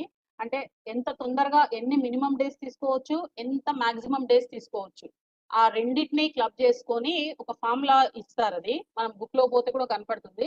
ఆ ఫార్ములా యూజ్ చేసి మనం ఒక ప్రాబబుల్ టైం ని ఎస్టిమేట్ చేసుకుంటాం. ఆ టైం ని ఎస్టిమేట్ చేసుకొని ఆ టైంనే మనము ఈ షెడ్యూల్ ఈ నెట్వర్క్ లో వేసుకొని వర్కౌట్ చేస్తాం. బట్ ఎగ్జాక్ట్ గా అయ్యే టైము దాంతో కోయిన్సైడ్ కాకపోవచ్చు. అది దాన్ని అదే చెప్పింది మనం exact taking the absent not time, but we are expecting some time, and we have to consider the time for completion of those products. Other to the measure the critical part. So in the మీరు చెప్పారు కొందానికి 27 days అయిందని, అవసరం ఉంటుందని, కొందానికి 14 days అని. So on basis we have to take the time. అదే sir, అదే చెప్తున్నాను నేను. ఆన్ వాట్ బేసిస్ కాదు, దేనికి. ఇప్పుడు for example and there should be a otherwise we cannot take the consideration. Sir ఈ పార్ట్ గానీ సిపిఎం గానీ ఇవన్నీ కూడా ప్లానే, ముందు వేసుకున్న ప్లాన్, నెట్వర్క్ ప్లాన్ అన్నమాట. మనం పని చేసేటప్పుడు ఒక గైడ్ లైన్ ఉండాలి కాబట్టి దీన్ని చూస్తూ చేస్తాం. ఖచ్చితంగా డెఫినెట్ గా there will be a deviation in the real implementation of the project. దీని నుంచి డీవియేషన్ ఖచ్చితంగా వస్తుంది. యాజ్ పర్ ద ప్లాన్ ఏది కూడా జరగదు. అది ఓన్లీ జనరల్ ఎస్టిమేట్ మాత్రమే. అది ఎస్టిమేట్ మాత్రమే. ఎట్లా ఎస్టిమేట్ చేస్తాము అంటే, అట్లా ఒక ర్యాండమ్ గా ఒక పని జరగాలి అంటే, ఫర్ ఎగ్జాంపుల్ ర్యాండమ్ గా మనం ఒక చిన్న టాస్క్, ఫర్ ఎగ్జాంపుల్ ఒక హౌస్ ఇంటీరియర్ చేయాలి అనుకున్నారు అనుకోండి, ఇంటీరియర్ ప్రాజెక్ట్ చేయాలి. మనం చెప్పగలమా ఎన్ని రోజుల్లో అయిపోతుంది అని? ఎగ్జాక్ట్ గా చెప్పలేము. దాన్ని ఎగ్జాక్ట్ గా చెప్పలేము అన్నప్పుడు ఏం చేయాలి? డిఫరెంట్ టైం కాంపోనెంట్స్ తీసుకొని ఆ ఫార్ములా యూజ్ చేసి ఒక ప్రాబబుల్ టైం ని ఎస్టిమేట్ చేసుకొని దాని ప్రకారం నెట్వర్క్ బిల్డప్ చేసుకొని దాన్ని ఒక గైడ్ లైన్ గా పెట్టుకొని మనము పని చేసుకుంటూ పోవాలి.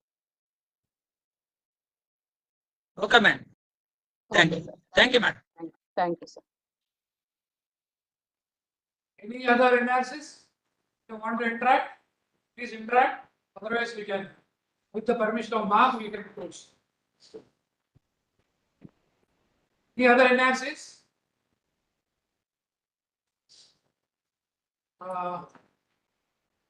Ma'am, before going to propose vote of thanks from my side, there is a small announcement regarding LMS actually. Okay, sir. So, dear friends, actually today we have an LMS meeting for all commerce faculty. So, with the request of all SCC members, honorable CC members are accepted for exempting our attendance. So, there is a special meeting for all the commerce faculty for LMS. Please take it all LMS NRC coordinators. First of all, you require to maintain the data sheet. Under your jurisdiction, each and every college, each and every person must be inserted or not. If the topic is not allotted, please let me know. We will allot topic. So for allotting the topic, there is no difference between regular, part-time, guest or whatever. So each and every commerce faculty should do at least one LMS. So this is the direction which is received from CC. See, now onwards, you need to concentrate on LMS. We need to present the LMS to the CCE as early as possible. That's what the message is received from CC. So, thank you so much. Please come online, ma'am. Parna, ma'am. Okay, sir. Okay, sir. It's a great pleasure for me to propose vote of thanks our resource person. Ma'am, really you have explained wonderful. See, you have covered so many things actually. See, most of them, they are not having the idea about the project management. So those who are having teaching experience for MBA, so they are having a little bit idea about the project management. See, all aspects you have covered briefly, very nicely. Project dimensions, project types, project features, project selection criteria, project feasibilities, project appraisal mechanism, risk analysis, mainly the network diagrams, PERT and CPM. So these are the complex issues actually, PERT and CPM, but even though you have presented very nicely and in lucid manner. So on behalf of all the participants, so I'm expressing sincerely and thanks to the Barbara ma'am. Thank you so much for accepting our invitation and delivering a lecture on entirely new subject, project management. Thank you so much, ma'am. Thank you so much. I too thank all the participants for listening patiently. Thank you one and all. Thank you, sir. So we have a session, afternoon online session, Professor C.S. Sharma sharp 2 o'clock. That is the last session. Please come online by sharp 2 o'clock. Thank you. With this, we can sign off. We can join by 2 o'clock. Thank you.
So please switch on your video.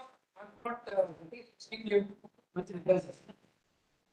Sir. Yeah. Now you can yes, yes, sir. Yes, sir. Okay, this is the line, sir, actually. We can start by 2 o'clock. 2, 5. Okay.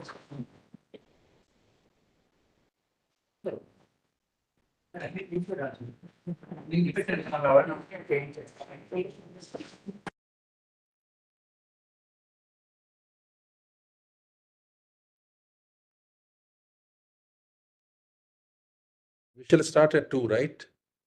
Sir, yes, sir, yes, sir. Okay, Okay. fine. Namaste, right. sir. Namaste. Namaskar. Namaskar. Yes. Happy to see you. Yes, right. Same here. So this is the classroom. This is the room where you are. Actually, in Andhra Pradesh, total Yes, 11 yes. centers, this TOT is going on. Okay, okay. Very nice. All the commerce lecturers, government college lecturers are attending this session. All right. Nearly 600 members. Okay, all right. Okay, At sir. present, there are 9 participants. Yes, sir, yes, sir, yes, sir. Don't Right. take participate. 9 centers, actually. 9 centers. Achha, 9 centers. All Each right. center, 50, 100 like that. All right. All right. Very fine. We call you, sir, maximum 10 minutes. Maximum 10 All right. minutes. Sure, sure, sure. Just now only we have given lunch break, that's why. Okay. Okay, got it. Okay, sir. Thank you.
Yeah, management science book చదివాను sir. ఏమంటే కొంచెం మిగతా ఎన్ఆర్సీస్ కొంచెం త్వరగా వచ్చేయండి. అలా already ఎక్కువ time తీసుకున్నాం కదా లంచ్ బ్రేక్ ఈరోజు. Last session. Kindly cooperate.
మా NRC సెంటర్ లో ఉన్నవాళ్ళు చెప్పండి, పార్టిసిపెంట్స్ కొంచెం కూర్చోమనండి.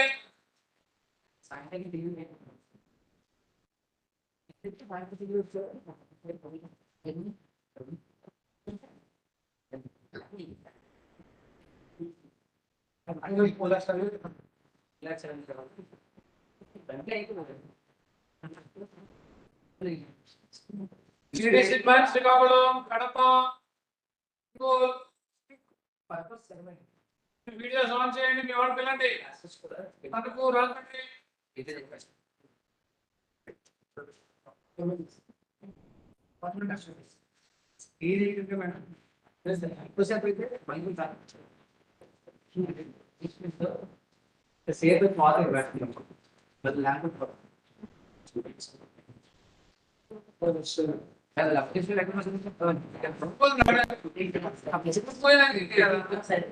చూపించరా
ఇంకా 2-3 NRCలు ఉన్నాయండి, కొంచెం పిక్గా జాయిన్ అయితే start the programme. NRC Tanuku join అవ్వలేదా? NRC Tanuku, Kadapa,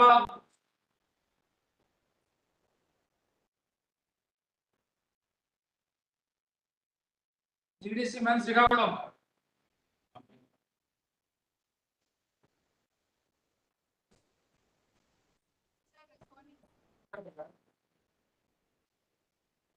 Okay. Right. We'll invite Professor actually. Sharma ji, please come online. Sharma ji.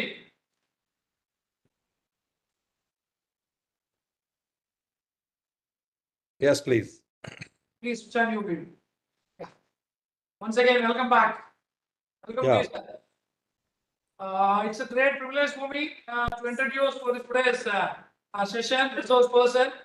He is none other than Dr. C.S. Sharma. Dr. C.S. Sharma is a distinguished educator with broad experience in India and overseas in teaching. Not only in teaching, program development, including enriched digital content, institution building, financial performance, and business development. Author of 11 books and 47 research papers, with publications on topics like fuzzy financial ratios. Sir, with a lot of experience, even I don't know what is fuzzy financial ratios. Such kind of innovative things are there in your credentials. Mergers and acquisitions, servant leadership, security, especially in spirituality and green purchasing, intentions, default probability. This is also a new term for us. Default probability, trust, etc. He has acted in a consultative capacity to corporations, renowned institutions of higher learning, and is sought after speaker notably in research methodology, human behavior, and finance. Currently, he is the Dean Academics, Indian School of Business Finance, University of London, the London School of Economics and Political Science. He also served as professor at Sri Ram College of Commerce, University of Delhi. Earlier, he was a director at Maharaja Aggression Institute of Management Studies and JRE group of institutions. Apart from supervising PhD scholars at IIT Delhi, Department of Commerce, University of Delhi and Amity University, he has conducted numerous workshops and training programs at institutions like Punjab Police Academy, Ramanujan College, Delhi University, NHPC, TIS Mumbai, CPDHE Delhi University, Academic Staff College, Guru Jambeshwar University, MTU Rohtak, Manav Rachna University, National Academy of Training and Research in Social Security, Government of India. He was a coordinator, National Resource Center, Commerce Discipline, sponsored by Ministry of Education at SRCC, which conducted national level reflection programs under ARPH. Professor Sharma also the coordinator of Internal Quality Assurance Cell and convener NAC at SRCC. With this profile, I'm glad to introduce to you all. We are so fortunate enough, you sir, for having today's session. Thank you so much, sir. Thank you so much. Over to you, sir. Over to you. Namaskar. Good afternoon, everybody. Mr. Rao, I have sent you something on your WhatsApp. Is it possible to share it with all the participants? Yes, sir. Yes, sir. Is it possible? I will share it now. All the participants who are participating in this program. Yes, sir. Yes, sir. Let me. I shall use it a little later, but See, all the NRC center care, please share this document to all your participants. Now I'm sharing with you in our group, official group. All the NRC I'll ask them, please don't open it now, yes, dear sir. participants. We will open it at the right time. Okay, we have about 1 hour, 30 minutes of discussion. Okay, sir. Also, will it be possible for me to have a interaction with the people? Can I Yes, sir, talk? it's possible. They will interact with you. Okay, fine. All right. So, ladies and gentlemen, thank you very much for having me with you here. And today we are talking about some innovative pedagogy. That is a topic that has been given to me. Friends, I am audible, sir? Professor Rao?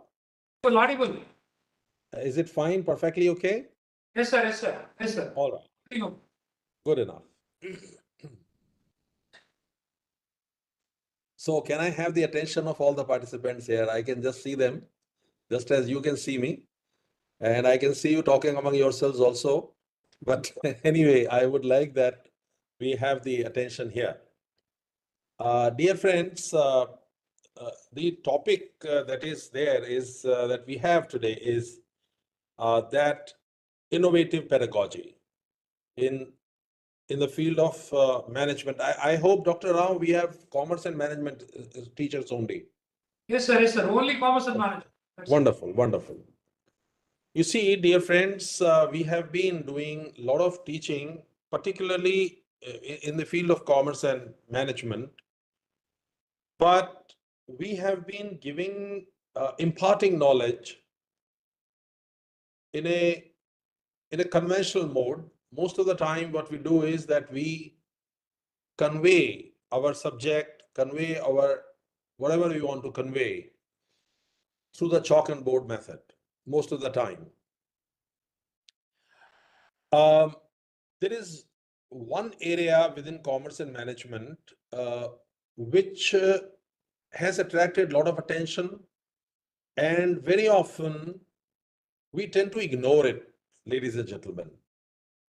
And that area is the area of leadership and the area of value education. We all do it when we are addressing our students, undoubtedly. But our modes are very, very conventional. Now, I have been using one method for training the leaders. One method for training the leaders I have been using, and that I would like to share with you today, how we can do it, how effectively we can do it for developing leaders, for teaching leadership. Leadership in terms of its relevance, dear friends. But before I come to that, let us understand one thing. First, important, one part of my lecture, I shall like to devote for us all to understand the learning process, how we tend to learn. What is the process through which we all learn? You know, what happens is that, you know, it seems to, there is one view, my view is a little different than others, but it is very close to the view as it has been developed by the positive psychology discipline. You see, can I put it like this, that when we learn how we are actually whatever we are, there is one view, we call it cybernetic view of human being, that essentially we are all programmed. That is a very fundamental thing, that we all are programmed. And how we are programmed? The programming is that, you know, when we are born essentially with a capacity to learn. And how the learning takes place? The learning takes place through a process of what we call attention. The moment, I'll put it like this, the moment the child takes the first breath, immediately, the moment the child is out of the womb, what happens is that the people who pick up the child first, be it the nurse, first it is nurse, and then it is mother or parents. What we do, we communicate with the child in the language of the child. And this language is just gibberish. Oh my God, wow. You just talk. You just talk to the child. See, imagine the child in your hand and you talk. What you are doing. The beginning is that you are attracting the attention of that infant at that particular moment. And we communicate. Now this process, communication, this process continues. What happens is that this communication, I would put it like this, little different way of looking at it. I would put it that they actually are teaching us to dream. We humans are very good in terms of dreaming. You know, you may be having some questions as I use some phrases, but please, as I come forward, many of your questions will be automatically answered. I'll put it like this. We are born with the capacity to learn how to dream. And the humans who live before us, those who are ahead of us, like our parents, teachers, our elders, they teach us how to dream. And they not only teach us how we should dream, they teach us the way the society dreams. You know, what happens is when a new human is born, we look at the child's attention and introduce him to certain ideas. We introduce certain rules of the society to the child.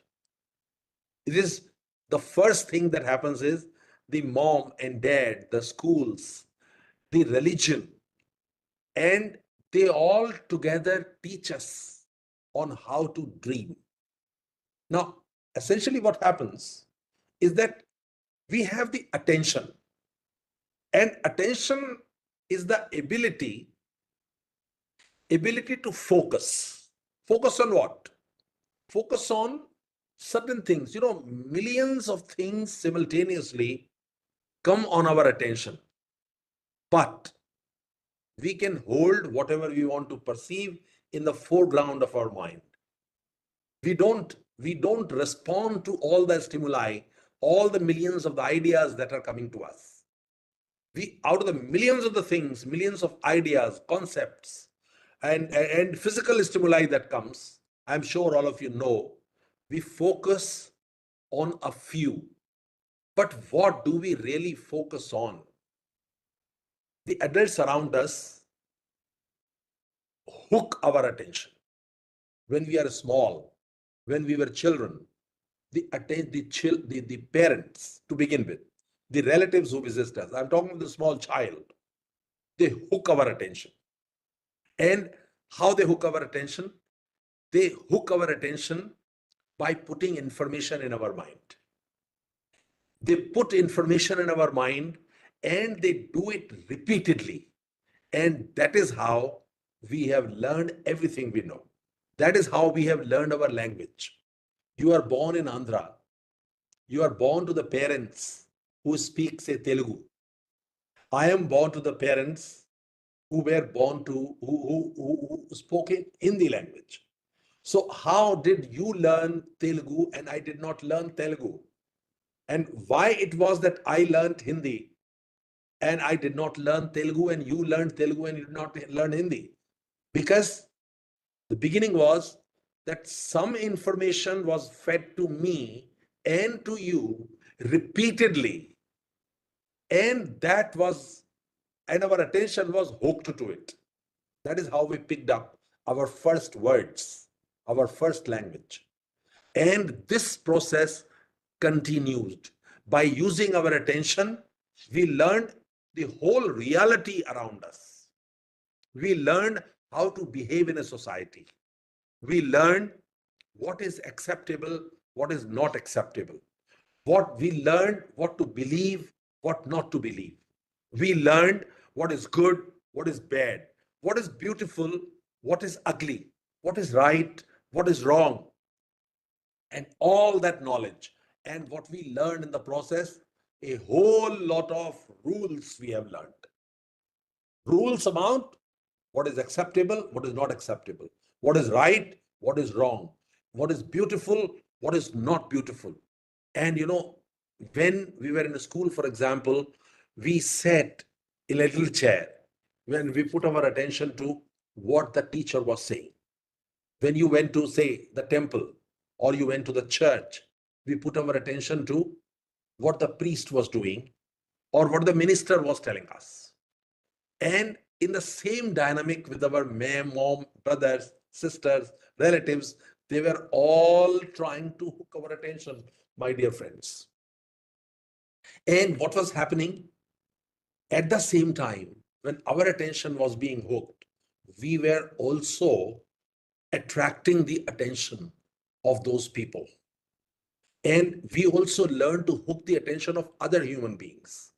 We develop a need for attention, which can become very, now, please listen, very important point.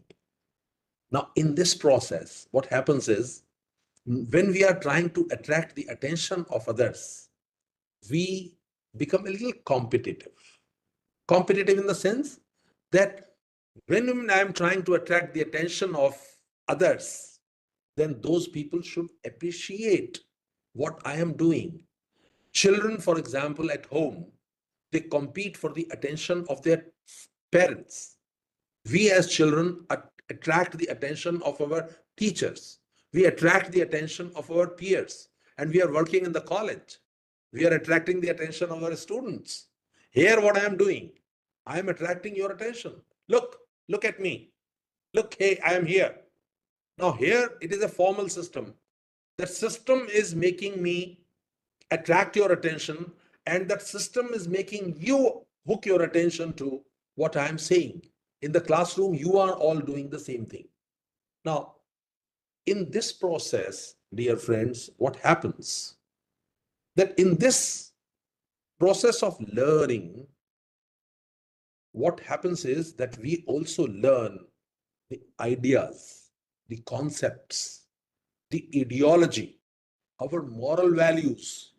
Everything comes through that, my dear friends. Very important point. And in this, the most important code is the language. It is the language which is the single most important phenomenon for the purposes of being what we are. And here I would like to say like this. It is not your choice that you speak Telugu. And also it is not your choice that you speak English, understand English. Please look at your lives. Was it by choice that you learn Telugu? Or was it by choice that I learned Hindi or English for that matter? We were all put into school and that was it. We also did not choose our religion. We did not choose our moral values also, my dear friends. And these things were already there before we were born.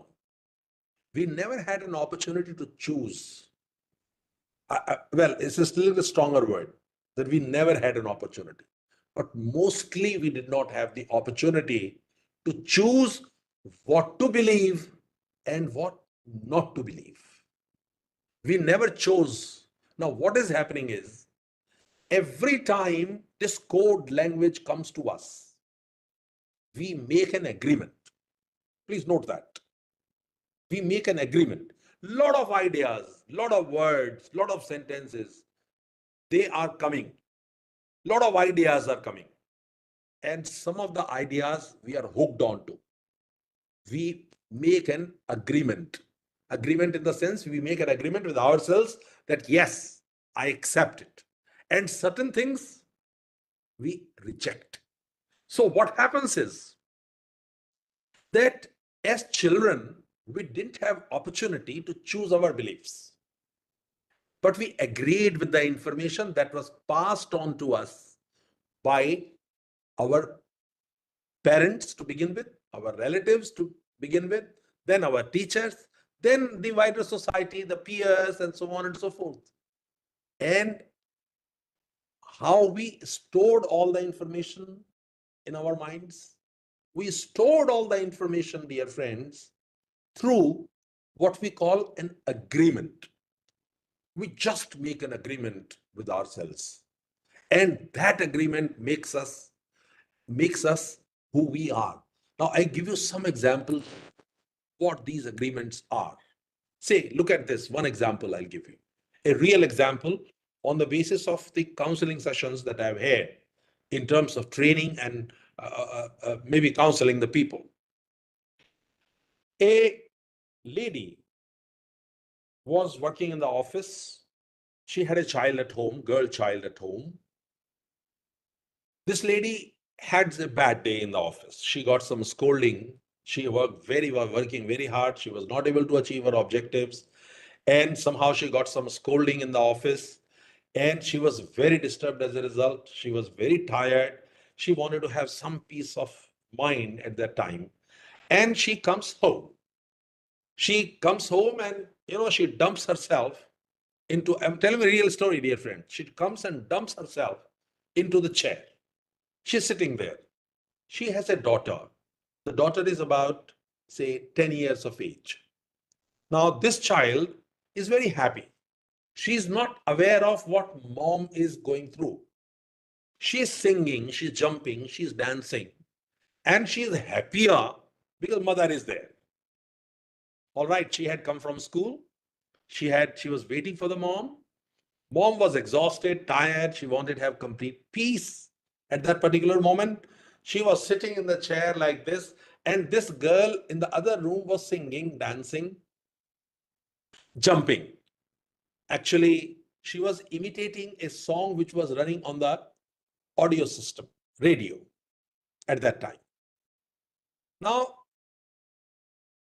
the mother at that moment was feeling anxious, and every word she was singing was appearing to her as if a hammer was being hit upon her head.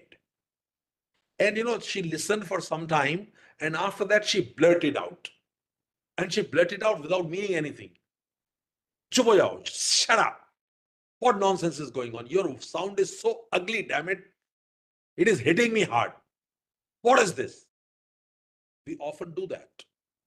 Now, this is something which has gone from mother to the daughter We often come across these situations. I'm sure you can all identify with this position, my dear friends.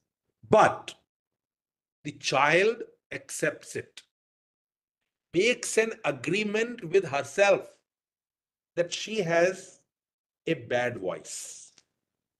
And after that, she stops singing. And she continues like that for a long, long time, maybe for all her life. Now, she has made an agreement with herself. She has decided within her mind that she is no good as far as singing is concerned. Another case I'll tell you. This is the case of a very successful CEO. He was a chief executive officer of a huge company, my dear friends. Successful. He was an IITian. After that, MBA from IIM. And he was in his 50s. He was heading a particular organization. When I had conversation with him once, and he started unfolding himself to me, you know what he said? He said, I feel I am not very competent. It is just by way of fluke that I am considered, I am successful. People think, no, if you look at the life of that person from outside, many of us would like to exchange our lives with him. Very successful. I mean, education, very good. Positions, very high. Decision making, appropriate. Good employee, good professional, good manager. Lot of laurels coming. But deep inside was the feeling of incapacity. And when we probed further and further deep into it, it was when he was in 8th class. At that particular moment, a teacher said that you are good for nothing. And he made an agreement with himself that he wasn't good for anything. And he would work very hard for this. And his whole life was revolving around this particular agreement, my dear friends. Now, ladies and gentlemen, the whole life, the learning process that we have, and as teachers, we need to understand this, that when we are going to the classroom, we are influencing the children in the learning process. We are affecting the kind of agreements that students might be making with themselves. Now, this is a very, very important point, my dear friend. You know what I say here in this regard, I would just like to make a statement that the word that we use, I would put it like this, that your word is the power, and that word has the power to create. And your word is the gift. Actually, the word, the language code, is a gift that comes directly from nature. And if you don't feel offended, may I say that this power of word comes from God. Or you can say nature. Yes. Through the word, you create. I'll come back to my topic, my dear friends, but I just want to create some background on this. So please allow me. You know, through the word, what you do is that you express your creative power. It is through the word that you manifest everything, regardless of the language that you speak, whatever kind of language you might speak. But your intent, your intention, your motive, your goal, your thought process, everything is manifest through the word. What you dream, what you feel, what you really are. With all these things, they are manifested through one thing, and that is word. And please note one thing. The word is not just a sound. It is not merely a written symbol. What word is actually? Word is everything. It is a very powerful thing in the sense, I would put it like this, that word has magic. And how it has magic? Magic in the sense that it can cast a spell. How it casts a spell? 2 examples I've given to you. One word of the mother in a fit of rage, without meaning anything, she makes a statement, you are good for nothing for singing, and the child has made an agreement with that sentence, with that phrase, with that word. She has captured the attention, her attention is focused on it completely, and the child has decided after that not to sing ever again. The second example I gave to you, the CEO, the teacher in class 8 somehow happened to condemn that person as being incapable, incapacitated, not having enough of metal in him to be able to do anything. And that word got imprinted in his mind. He made an agreement with that word, and that agreement, around that agreement that he made with himself regarding his capacities, that became the central focus of his life till mid-50s. And when I spoke to him about that, my words were another spell. Can I say that was the word that the mother spoke, the word that the teacher spoke to this gentleman. These words were not merely words, but were black magic. Hard, very tough. They had magical impact and they had negative impact.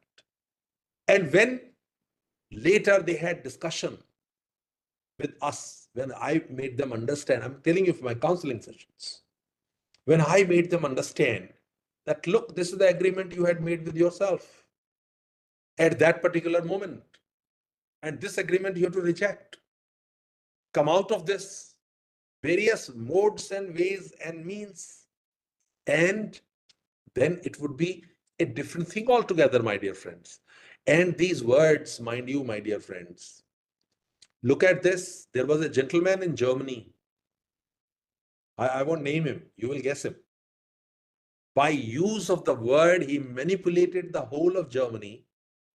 The whole country he manipulated. And he led them into the World War. The word was magic. In India, I was reading a book, Mitrokhin Files. So that time they said that in 70s, he was a person from KGB who wrote that. And he said that in 70s in India, large number of magazines, newspapers, editors, judges, professors, teachers, curriculum writers, textbook writers, authors, and all those people were on the payrolls of KGB. And they fed that information to the nation that they wanted it to be given. What was that? If it is true, magic of the word, what you hear on WhatsApp, on Instagram, on Facebook, what are you seeing? It is the magic of the word that is going on, my dear friends. Now, what I wanted to say was, this word of this magic word, it can be of 2 types, my dear friends. Number 1, it can be on one side, it can be something, I would put it that it can be used or it can be misused, my dear friends. That is a very important thing. It can be used or misused. And how we can use or misuse? I'll put it this way. Only one way we can use it. Whenever you go against yourself, when you blame yourself, when you judge yourself, that means you are going against yourself. For example, being angry, blaming somebody else, negative energy is being created. Now, I would not go into that, but only thing I want to say here is that the entire learning process is based on how we going to communicate. So basic thing is, as teachers particularly, we enhance the value system. We shape the attitudes. As trainers, you create the personalities. Now, for the purposes of creating personalities in the classroom, what can you do? Normally what happens, our curricula, the curriculum that we make, we do not have very specific systems with respect to this. We do not have specific topics regarding this, except in the paper on business ethics that we have. Now, but the process of imparting values continues nevertheless without it, particularly in the leadership studies, my dear friends. So how do we do it? One way of doing it, my dear friends, can be by using the stories. And why I say stories? I'll tell you the reason why. I was conducting a lot of training programs, and very often I would come across a situation where people would not like to reveal their own value system. They would not like to share what are their regrets. They would not like to share what are their disappointments. They would not like to share what are their failures. What are they repenting? What are their ambitions? What their aspirations are? What our expectations are? What our hopes are? What our disappointments are? What our constraints are? Most of us who are sitting here will agree with me that we do not share these with everybody. At least in a formal forum, we would never do it. We have that wall around us, my dear friends. Now, what happens is that when we use stories, then through the characters of the stories, we are able to make the people express what they stand for, what actually they do, what are their, particularly, the negative thoughts that they have. As the famous psychologist Carl Jung used to say. Carl Jung, very famous psychologist who gave the concept of collective consciousness. He used to say one thing: when we dislike something, please notice, when we dislike something, or when we dislike someone, when we hate someone, when we disapprove someone or something, something means what? Idea, thought, value, thinking, goal, object. 6 things I've counted. Idea, concept, thought, value, goal, method, object. These are called the lived experiences in psychology. When we disapprove of these, Carl Jung used to say, this dislike could be, mark my words, could be a manifestation of our own dark side. There is, all of us will agree, we all have inside us a positive side, we all have inside us a dark side. I would not like to define what dark side is. We all know. You're all educated people, enlightened intellectuals of the country. But whenever we are disapproving, disliking, hating, not appreciating thoughts, ideas, concepts, methods, goals, objects, that means we need to look at our own dark side. Now I said goals, methods. A student comes to us with a very weird, very awkward idea. And we immediately say, oh no, I want to do a project on this, sir or ma'am. And we brush it aside. No, do not do it. What is it happening? Goal, a student's goal, a student's object, a student's method that we are rejecting, our dislike. We need to see what is dark inside us that is making us stop a new thing to come up, which we are unfamiliar with, for example. And in the process, it is quite possible that we are killing a new idea, new thought, new creativity, new expression, quite possible. So let me come back again here to my point. The thing is that this dark side of ours, particularly of the audience, your students, that can automatically come out very easily. And once we know that, then we can obviously shape that thing in a very, very positive manner. Like a lot of stories are there. You have to, of course, what you would like to do, how you would like to do, that would depend upon you choosing it and doing it. I have sent one story to you. Sir, can I share my screen? Is it possible? Professor Rao, is my screen being seen now? Is it possible you can share your screen? So okay. I like to share my screen, ladies and gentlemen. Computer screen, okay, it is, I don't know. So there is an option share button. Yes, sir, just a moment, sir.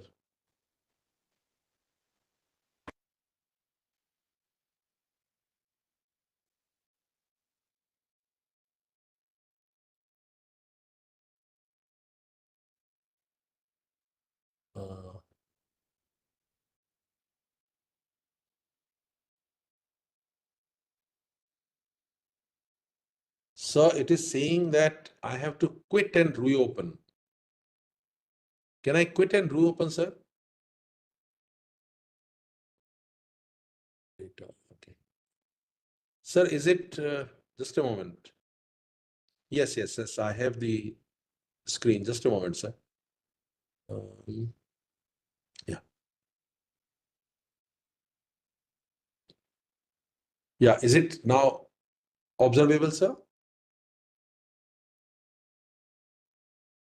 Mr. Rao? Mr. Rao? Yes, sir. Is it visible? It is visible. The Black Sheep family story. Yes, sir. Can I proceed, sir? Yes, sir. Please, sir. Please. Can the audience read it? Yes. Is it, or I need to expand it? On the screen, can it be read, sir? Yes, sir. Yes, sir. From our side, TVS Prasad Logar want to read it. No, I am just putting it. Now, you know, my dear friends, this is actually the story I am sharing. Is this is being shared, sir, still? Yes, sir. But only black screen is there, sir. Black screen, okay. Now, is the screen there? Sir, keep it like this, no issues. All right, sir. Now you can see. You see, dear friends, this is the story of a family of black sheep. You know, let me first explain, then we'll read it and we'll see. I'll highlight the major parts on this portion and we'll discuss. You know, this is a story, small story, very short story. It runs into, you can see only 2 pages. This is page 1, and this is page 2.5 pages, 1.5 pages, small story. I have used much longer stories also, but you see how we can do it in a short time. See, for example, what this story is about. This is a story in which there is a barnyard, there is a farm, And in that farm, there are only sheep living over there. All the sheep are white. And what happens is that one sheep once happens to give an unexpected birth to a black sheep. And then this story is about what happens on the farm when a black sheep is born, whereas everybody else is white in the farm. Now, how we can utilize this particular story, a number of ways we can utilize it. For example, like, see this, look at the first line. Life on the farm had been happy. See this, life on the farm had been happy for the good sheep family over the years. Now, please see this. They were considered by the farmer to be excellent wool producers and were often first picked to be sheared. They had a proud lineage and they were always considered to be of a strong fabric. The sheep family had many lambs, each maintaining or enhancing the family's fine wool reputation. Now, there is a reputation. Please notice that. Family's fine wool reputation. Now, everybody was white and that was there. However, one spring, Mrs. Sheep had an unexpected birth. And what is that unexpected birth? A black sheep was born. The entire pasture was in shock. Mr. and Mrs. Sheep were beside themselves. They were afraid. My God, what has happened? Mr. Rao, everything is all right? Is it okay? Please mute.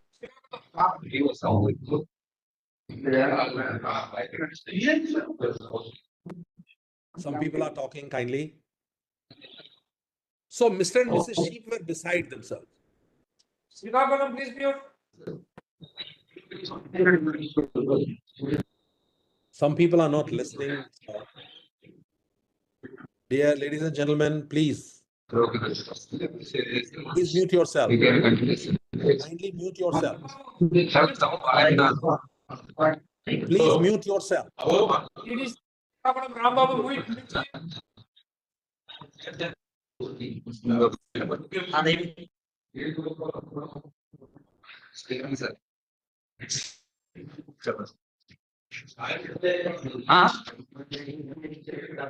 Can you make out Dr. Rao who is doing this? Anyway, let's come back. Now it is okay, sir. Please continue. Please. Sorry Now, for please interrupting. notice, black sheep was born, entire pasture was in shock. And Mr. and Mrs. Sheep were beside themselves. That is, they were very disturbed. Oh my God, what has happened? They never imagined that such a thing could happen to them. Many rumors went around the pasture. Now, rumors started moving around, and their barnyard friends would wander. They would come, they would shake hands, and oh my God, poor sheep family, what are they going to do? The horses and the mules, the other animals, they extended a hoof in support. I mean, they extended their hands, saying, oh my God, what a disgrace. What a disgrace, the pig said. And, word quickly spread throughout the farm, throughout the barnyard. Even neighboring farms heard about the black sheep in the family. Now, please notice, even neighboring farms heard black sheep in the family and spread nasty rumors about this good sheep family. Now, please, I'll stop this sharing part. I'll come back again. May I have some interaction? Is it okay, my dear friend? Sir, is it, am I visible now? Am I visible, sir? So you are visible, but the white screen is there. The sharing is over, sir. Just a moment. Sharing is over, sir? You are sharing. Just a moment, sir. I'll stop it. Just a moment, sir. I get it. Yeah, I'm back.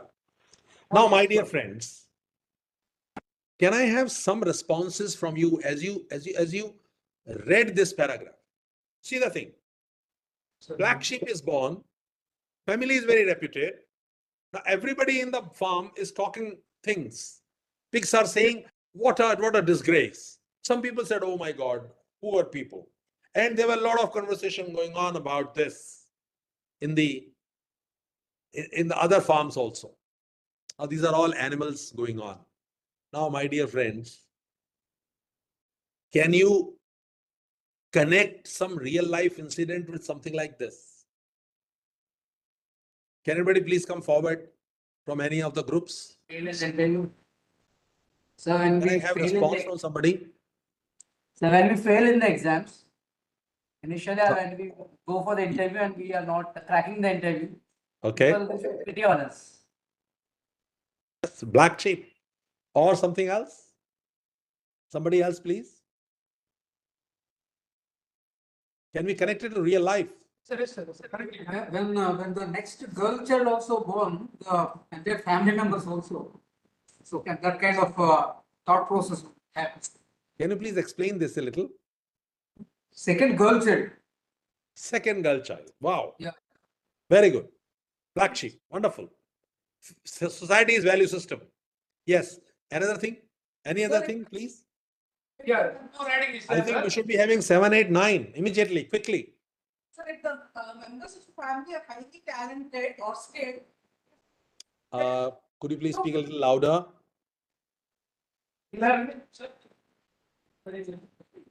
Can somebody speak on her behalf? Somebody speak louder. 1 minute, sir, 1 minute. Yes, sir. Yes, come. So, yeah, I'm a short picture. Picture like a little bit louder.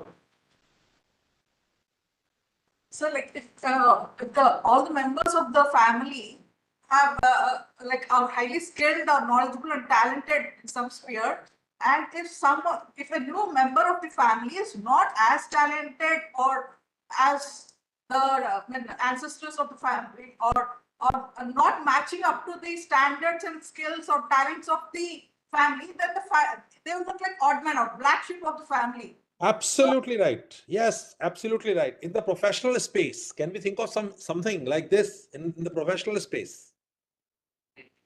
In our professional space, in the college. Difficult question. Okay, don't answer, please. It's okay. Response would have come. But I'm sure the idea like that comes. Now let us proceed further with the story. Just a moment. I'll share further. Look at this. Next portion.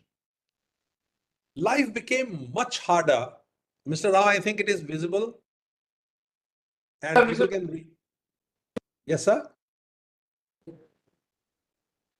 Is it okay, sir? Visible. You're right. Life became much harder than it was before for the sheep family. Now those people had got harder than before. Harder. They coped with the situation the best they could. They loved their baby. They loved their baby lamb despite his unorthodox appearance. Unorthodox. But were concerned about his future and about theirs. Kya hoga? What will happen? They began to be, now please notice, very important point in the story. This is a very important point. Please note that. They began to be ostracized. Look at the word, phrase here. This, ostracized. People started like, excommunication. They said, okay, they will not interact with him. I don't know what you call in your part of the country, but in our side, we say hukka pani band. Nobody will interact with the family. This is the, what do you call? Boycott. they began to be boycotted by rest of the sheep in the farm community. Mr. Sheep began to lose status in the flock. Now, please notice, not merely this, Mr. Sheep began to lose status in the flock as the elder sheep began to shun him. The elders started shunning. Family was boycotted. They were not invited to lunch by others. And worst thing, my dear friends, worst thing, the other lambs picked on the black sheep constantly. They would make fun of the child. Baba, black sheep, nobody will want your wool. They would taunt him. He felt bad when they said things to him. He asked his mother why the other sheep were so cruel to him. She told him that it was just because he was different from others. It broke her heart to see her child presented in such a way. Please notice. Now, let me come back. This is a story. This is a story. Something unusual is happening. Everybody is boycotting. When does it happen? We have now, dear friends, this is what is happening in the story. How can we use it? We can use this particular story for the purposes of diversity management. The leaders must be able to manage diversity. Leaders must be able to manage what we call stereotypes. In every culture, we develop some stereotypes. He belongs to such and such region, so he must be like this. The people belonging to such and such place are very, he belongs to such and such caste, so he must be like this. Oh, he belongs to such and such region, so he would be like this. Stereotypes that we will develop and create. Now here, this expression can be utilized successfully for managing it. What about the people within the organization who are not very competent? Sometimes it happens. Young teacher joins in the college and is not able to face the class successfully. It happens sometimes. Some mistake, something. And what we do, what we need to do at that time, black sheep. Everybody is taunting because he is different. For example, children who are autist, differently abled children. How do we behave with the differently abled children? How do we handle? The pace of the classes becomes slow, for example, because of them. What do we do? How do we handle? Now, sensitization can be done with the help of stories like this, my dear friends. Now, this is a very positive kind of story. Now, what happens further? Let me share.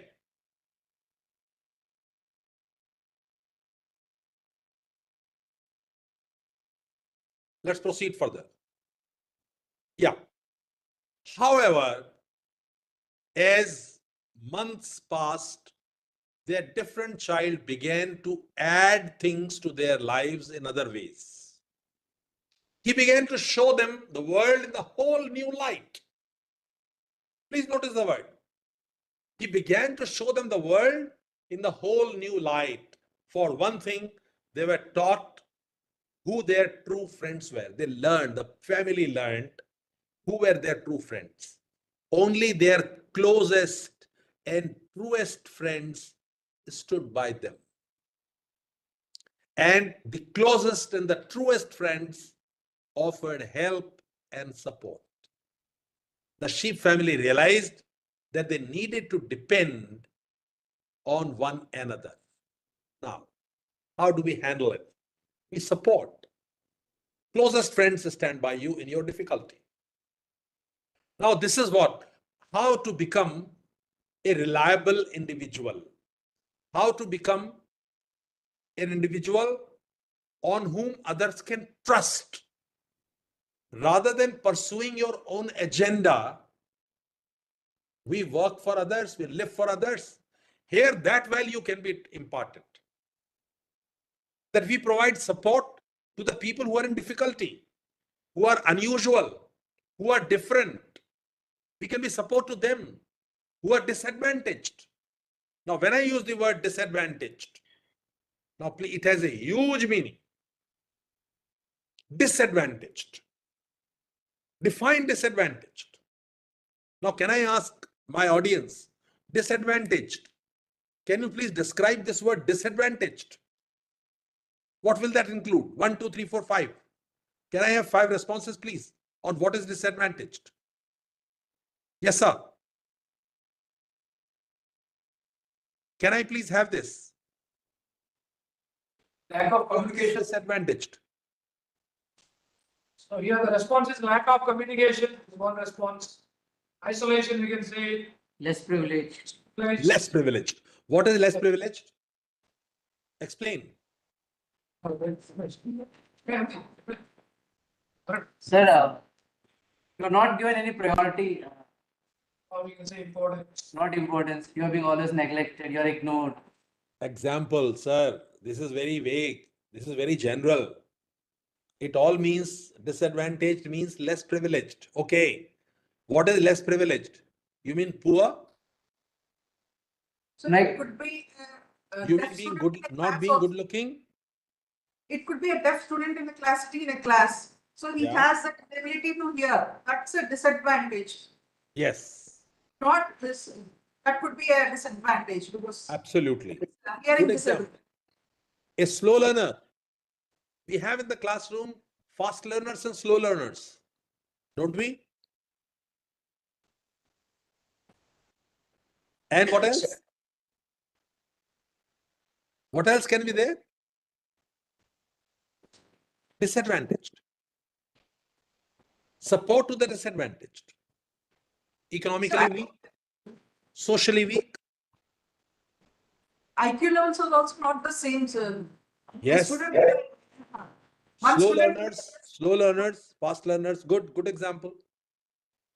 Some people may be very good. Some may be having more talent mathematics, more oriented mathematically. Some may not be oriented mathematically. What do we do? I mean, this is in the classroom.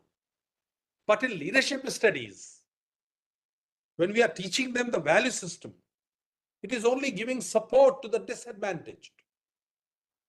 A girl coming from remote area, having uneducated parents, first generation student, coming to the college, she would have a disadvantage. Providing support, that is in the college, in the classroom. But imparting that value, I'm just giving an example, my dear friends. This value can be imparted. In this story, as we proceed further, we have made this story a little happy ending. Happy ending in the sense that as the black lamb grew into adult sheep, he seemed to have qualities others lacked. Now look at this. He seemed to have qualities others lacked. He grew to have a wisdom and character that other sheep learned to admire and respect. Now this is a happy story in the sense that all right, it's okay that there was a black sheep, the child was not admired, not appreciated, and therefore there was difficulty in doing this. But the child grew to be very wise, and he had qualities which others did not have. So he compensated. So the stereotype was changed. This was it, my dear friends. Now, basically, my dear friends, this was the essential idea that I was saying.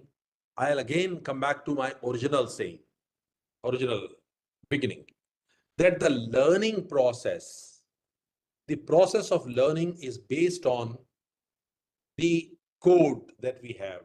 And that code is the language that we have. Learning processes through attracting attention. Learning processes through hooking attention, where children are hooking the attention of the elders, elders are hooking the attention of children. Through that, we get what we get. And what we get in that process, all the ideas, all the thoughts, all the concepts, all our moral values, all what we think about what is right, what is wrong, what is good, what is bad, what is appreciated, what is not appreciated, all this is programmed into us. Now, my dear friends, this knowledge is the knowledge that we call zero level knowledge, zero level learning. This is natural. Now, there is no difference in this regard. In this regard, please mark my words. In this regard, there is no difference between a computer and us. Just as a game, if you have played a computer game, look at, for example, there is a game called chess. So you make a move here with the help, with the click, and the computer also makes a counter move on the chess game. Now, when you make a move, the computer is programmed into making a different move, reaction. And a stimulus takes place and there is a reaction. So that reaction by the computer in a game is programmed. Similarly, we human beings are also programmed to a very great extent. We call it zero level learning.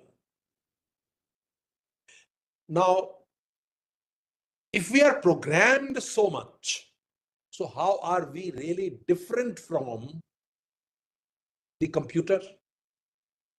Are we just a robo of the value systems? Or we are different?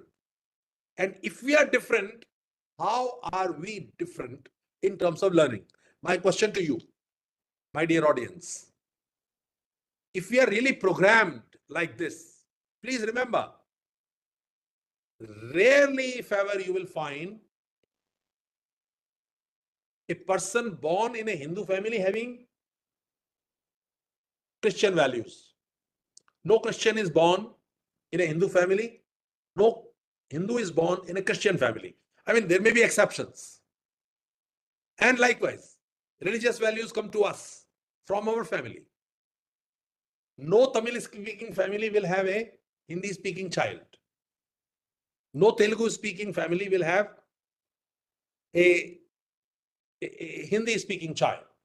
No Hindi family will have a Tamil speaking, Telugu speaking child or person or adult for that matter. It comes naturally through the process of attracting attention. That's it. We are programmed. So what is it that is different than programming? Can you think of that, of us human beings? Please let me know. I'd like to have one or two responses if it is possible. Yes, please.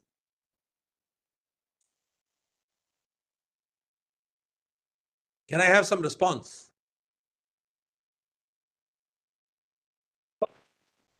We are programmed. Center. Can everybody please speak? Can everybody come forward, please? No? Yes, my dear friends.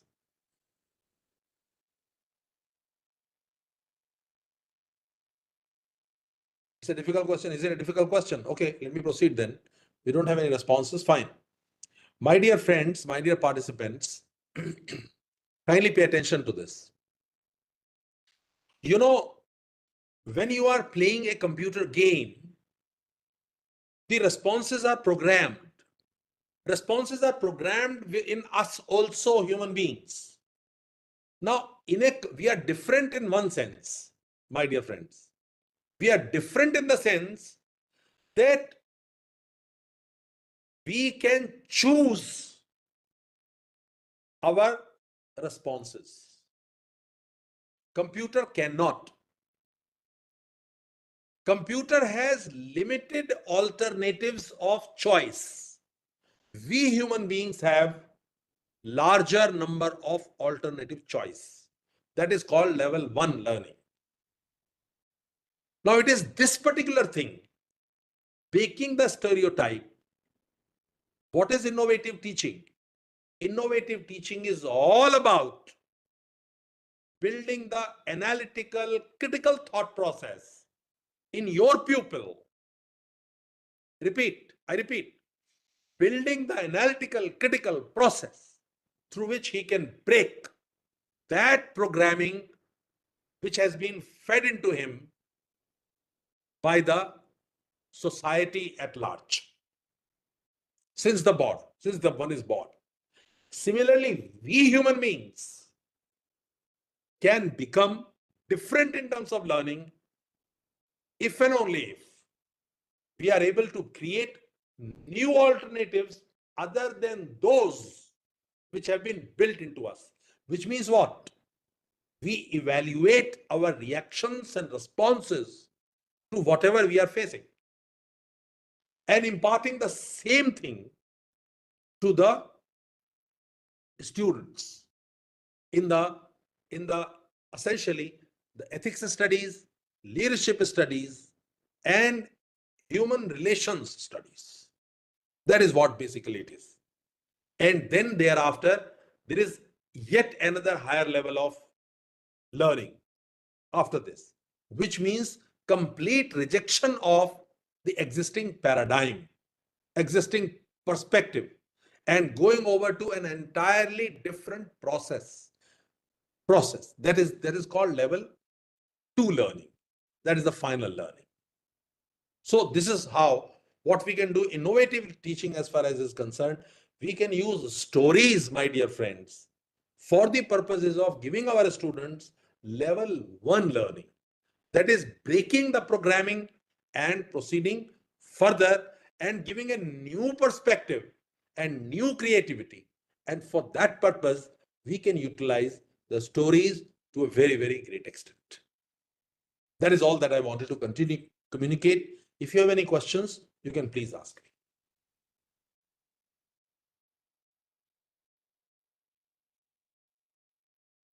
Instead of 3:15, Dr. Rao, I am finishing at 3:10.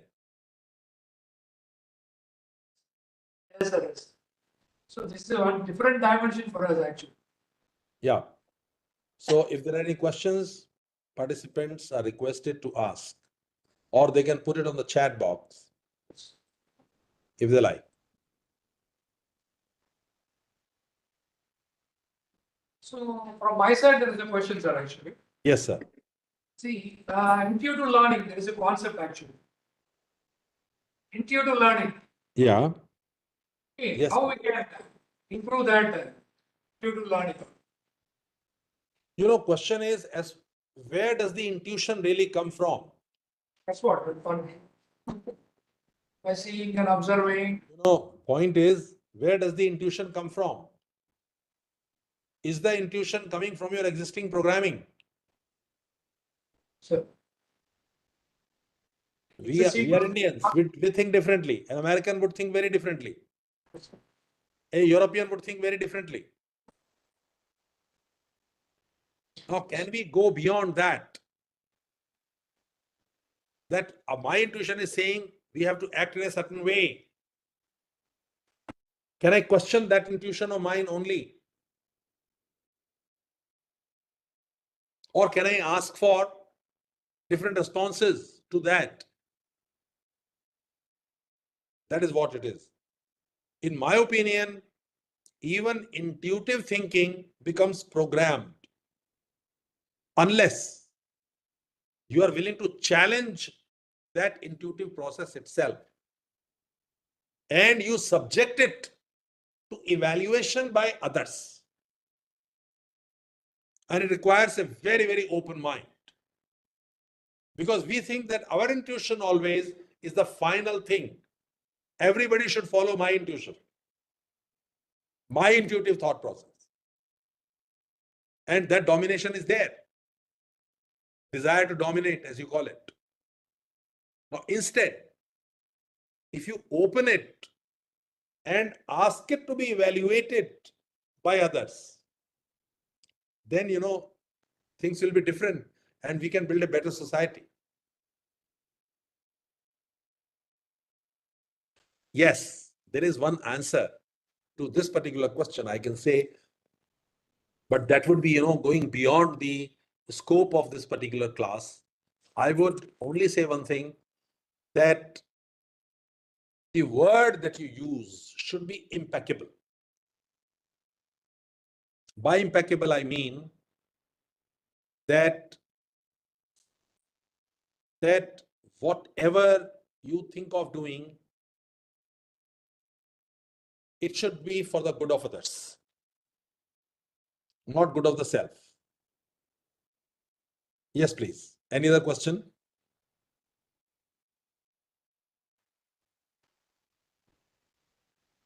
Any questions from any other NRCs? Otherwise, we can proceed to conclusion. I hope. Yes, please. Right, sir. I think there is no questions. Huh? Okay. Ah. Good, sir. Thank you so much, Sharmaji, for your valuable time. Thank you very much. I request my beloved friend, Dr. Erenagaru, response on your session. Yeah, good afternoon, sir. Myself, Dr. G. Ranna, HN Commerce, BDC Iskota. So, it has been such a honor to part of this wonderful session, sir. On behalf of participants and CCE, I would like to extend my heartful thanks to our esteemed Professor C.S. Sharma, sir. Sir explained very good manner, and also sir give live examples which is suitable for how to divide the students into different parts, and also sir give the many examples, and also sir explained on good story to understand the better way to the students. So thank you, sir. Also I participated offline session in JNU Delhi also, sir. I had a good experience with you, sir. Thank you, sir. Once again, thank you. Thank you, sir. Sharmaji, thank you so much. Okay, Once sir. again, okay. Namaskar. In future, there is a possibility for us to meet in offline. Right, sir. Thank you. Thank you so much. Bye-bye, sir.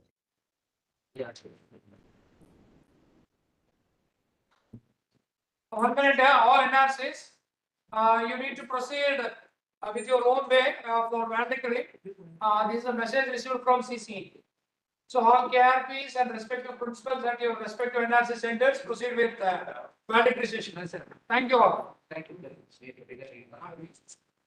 Thank you all.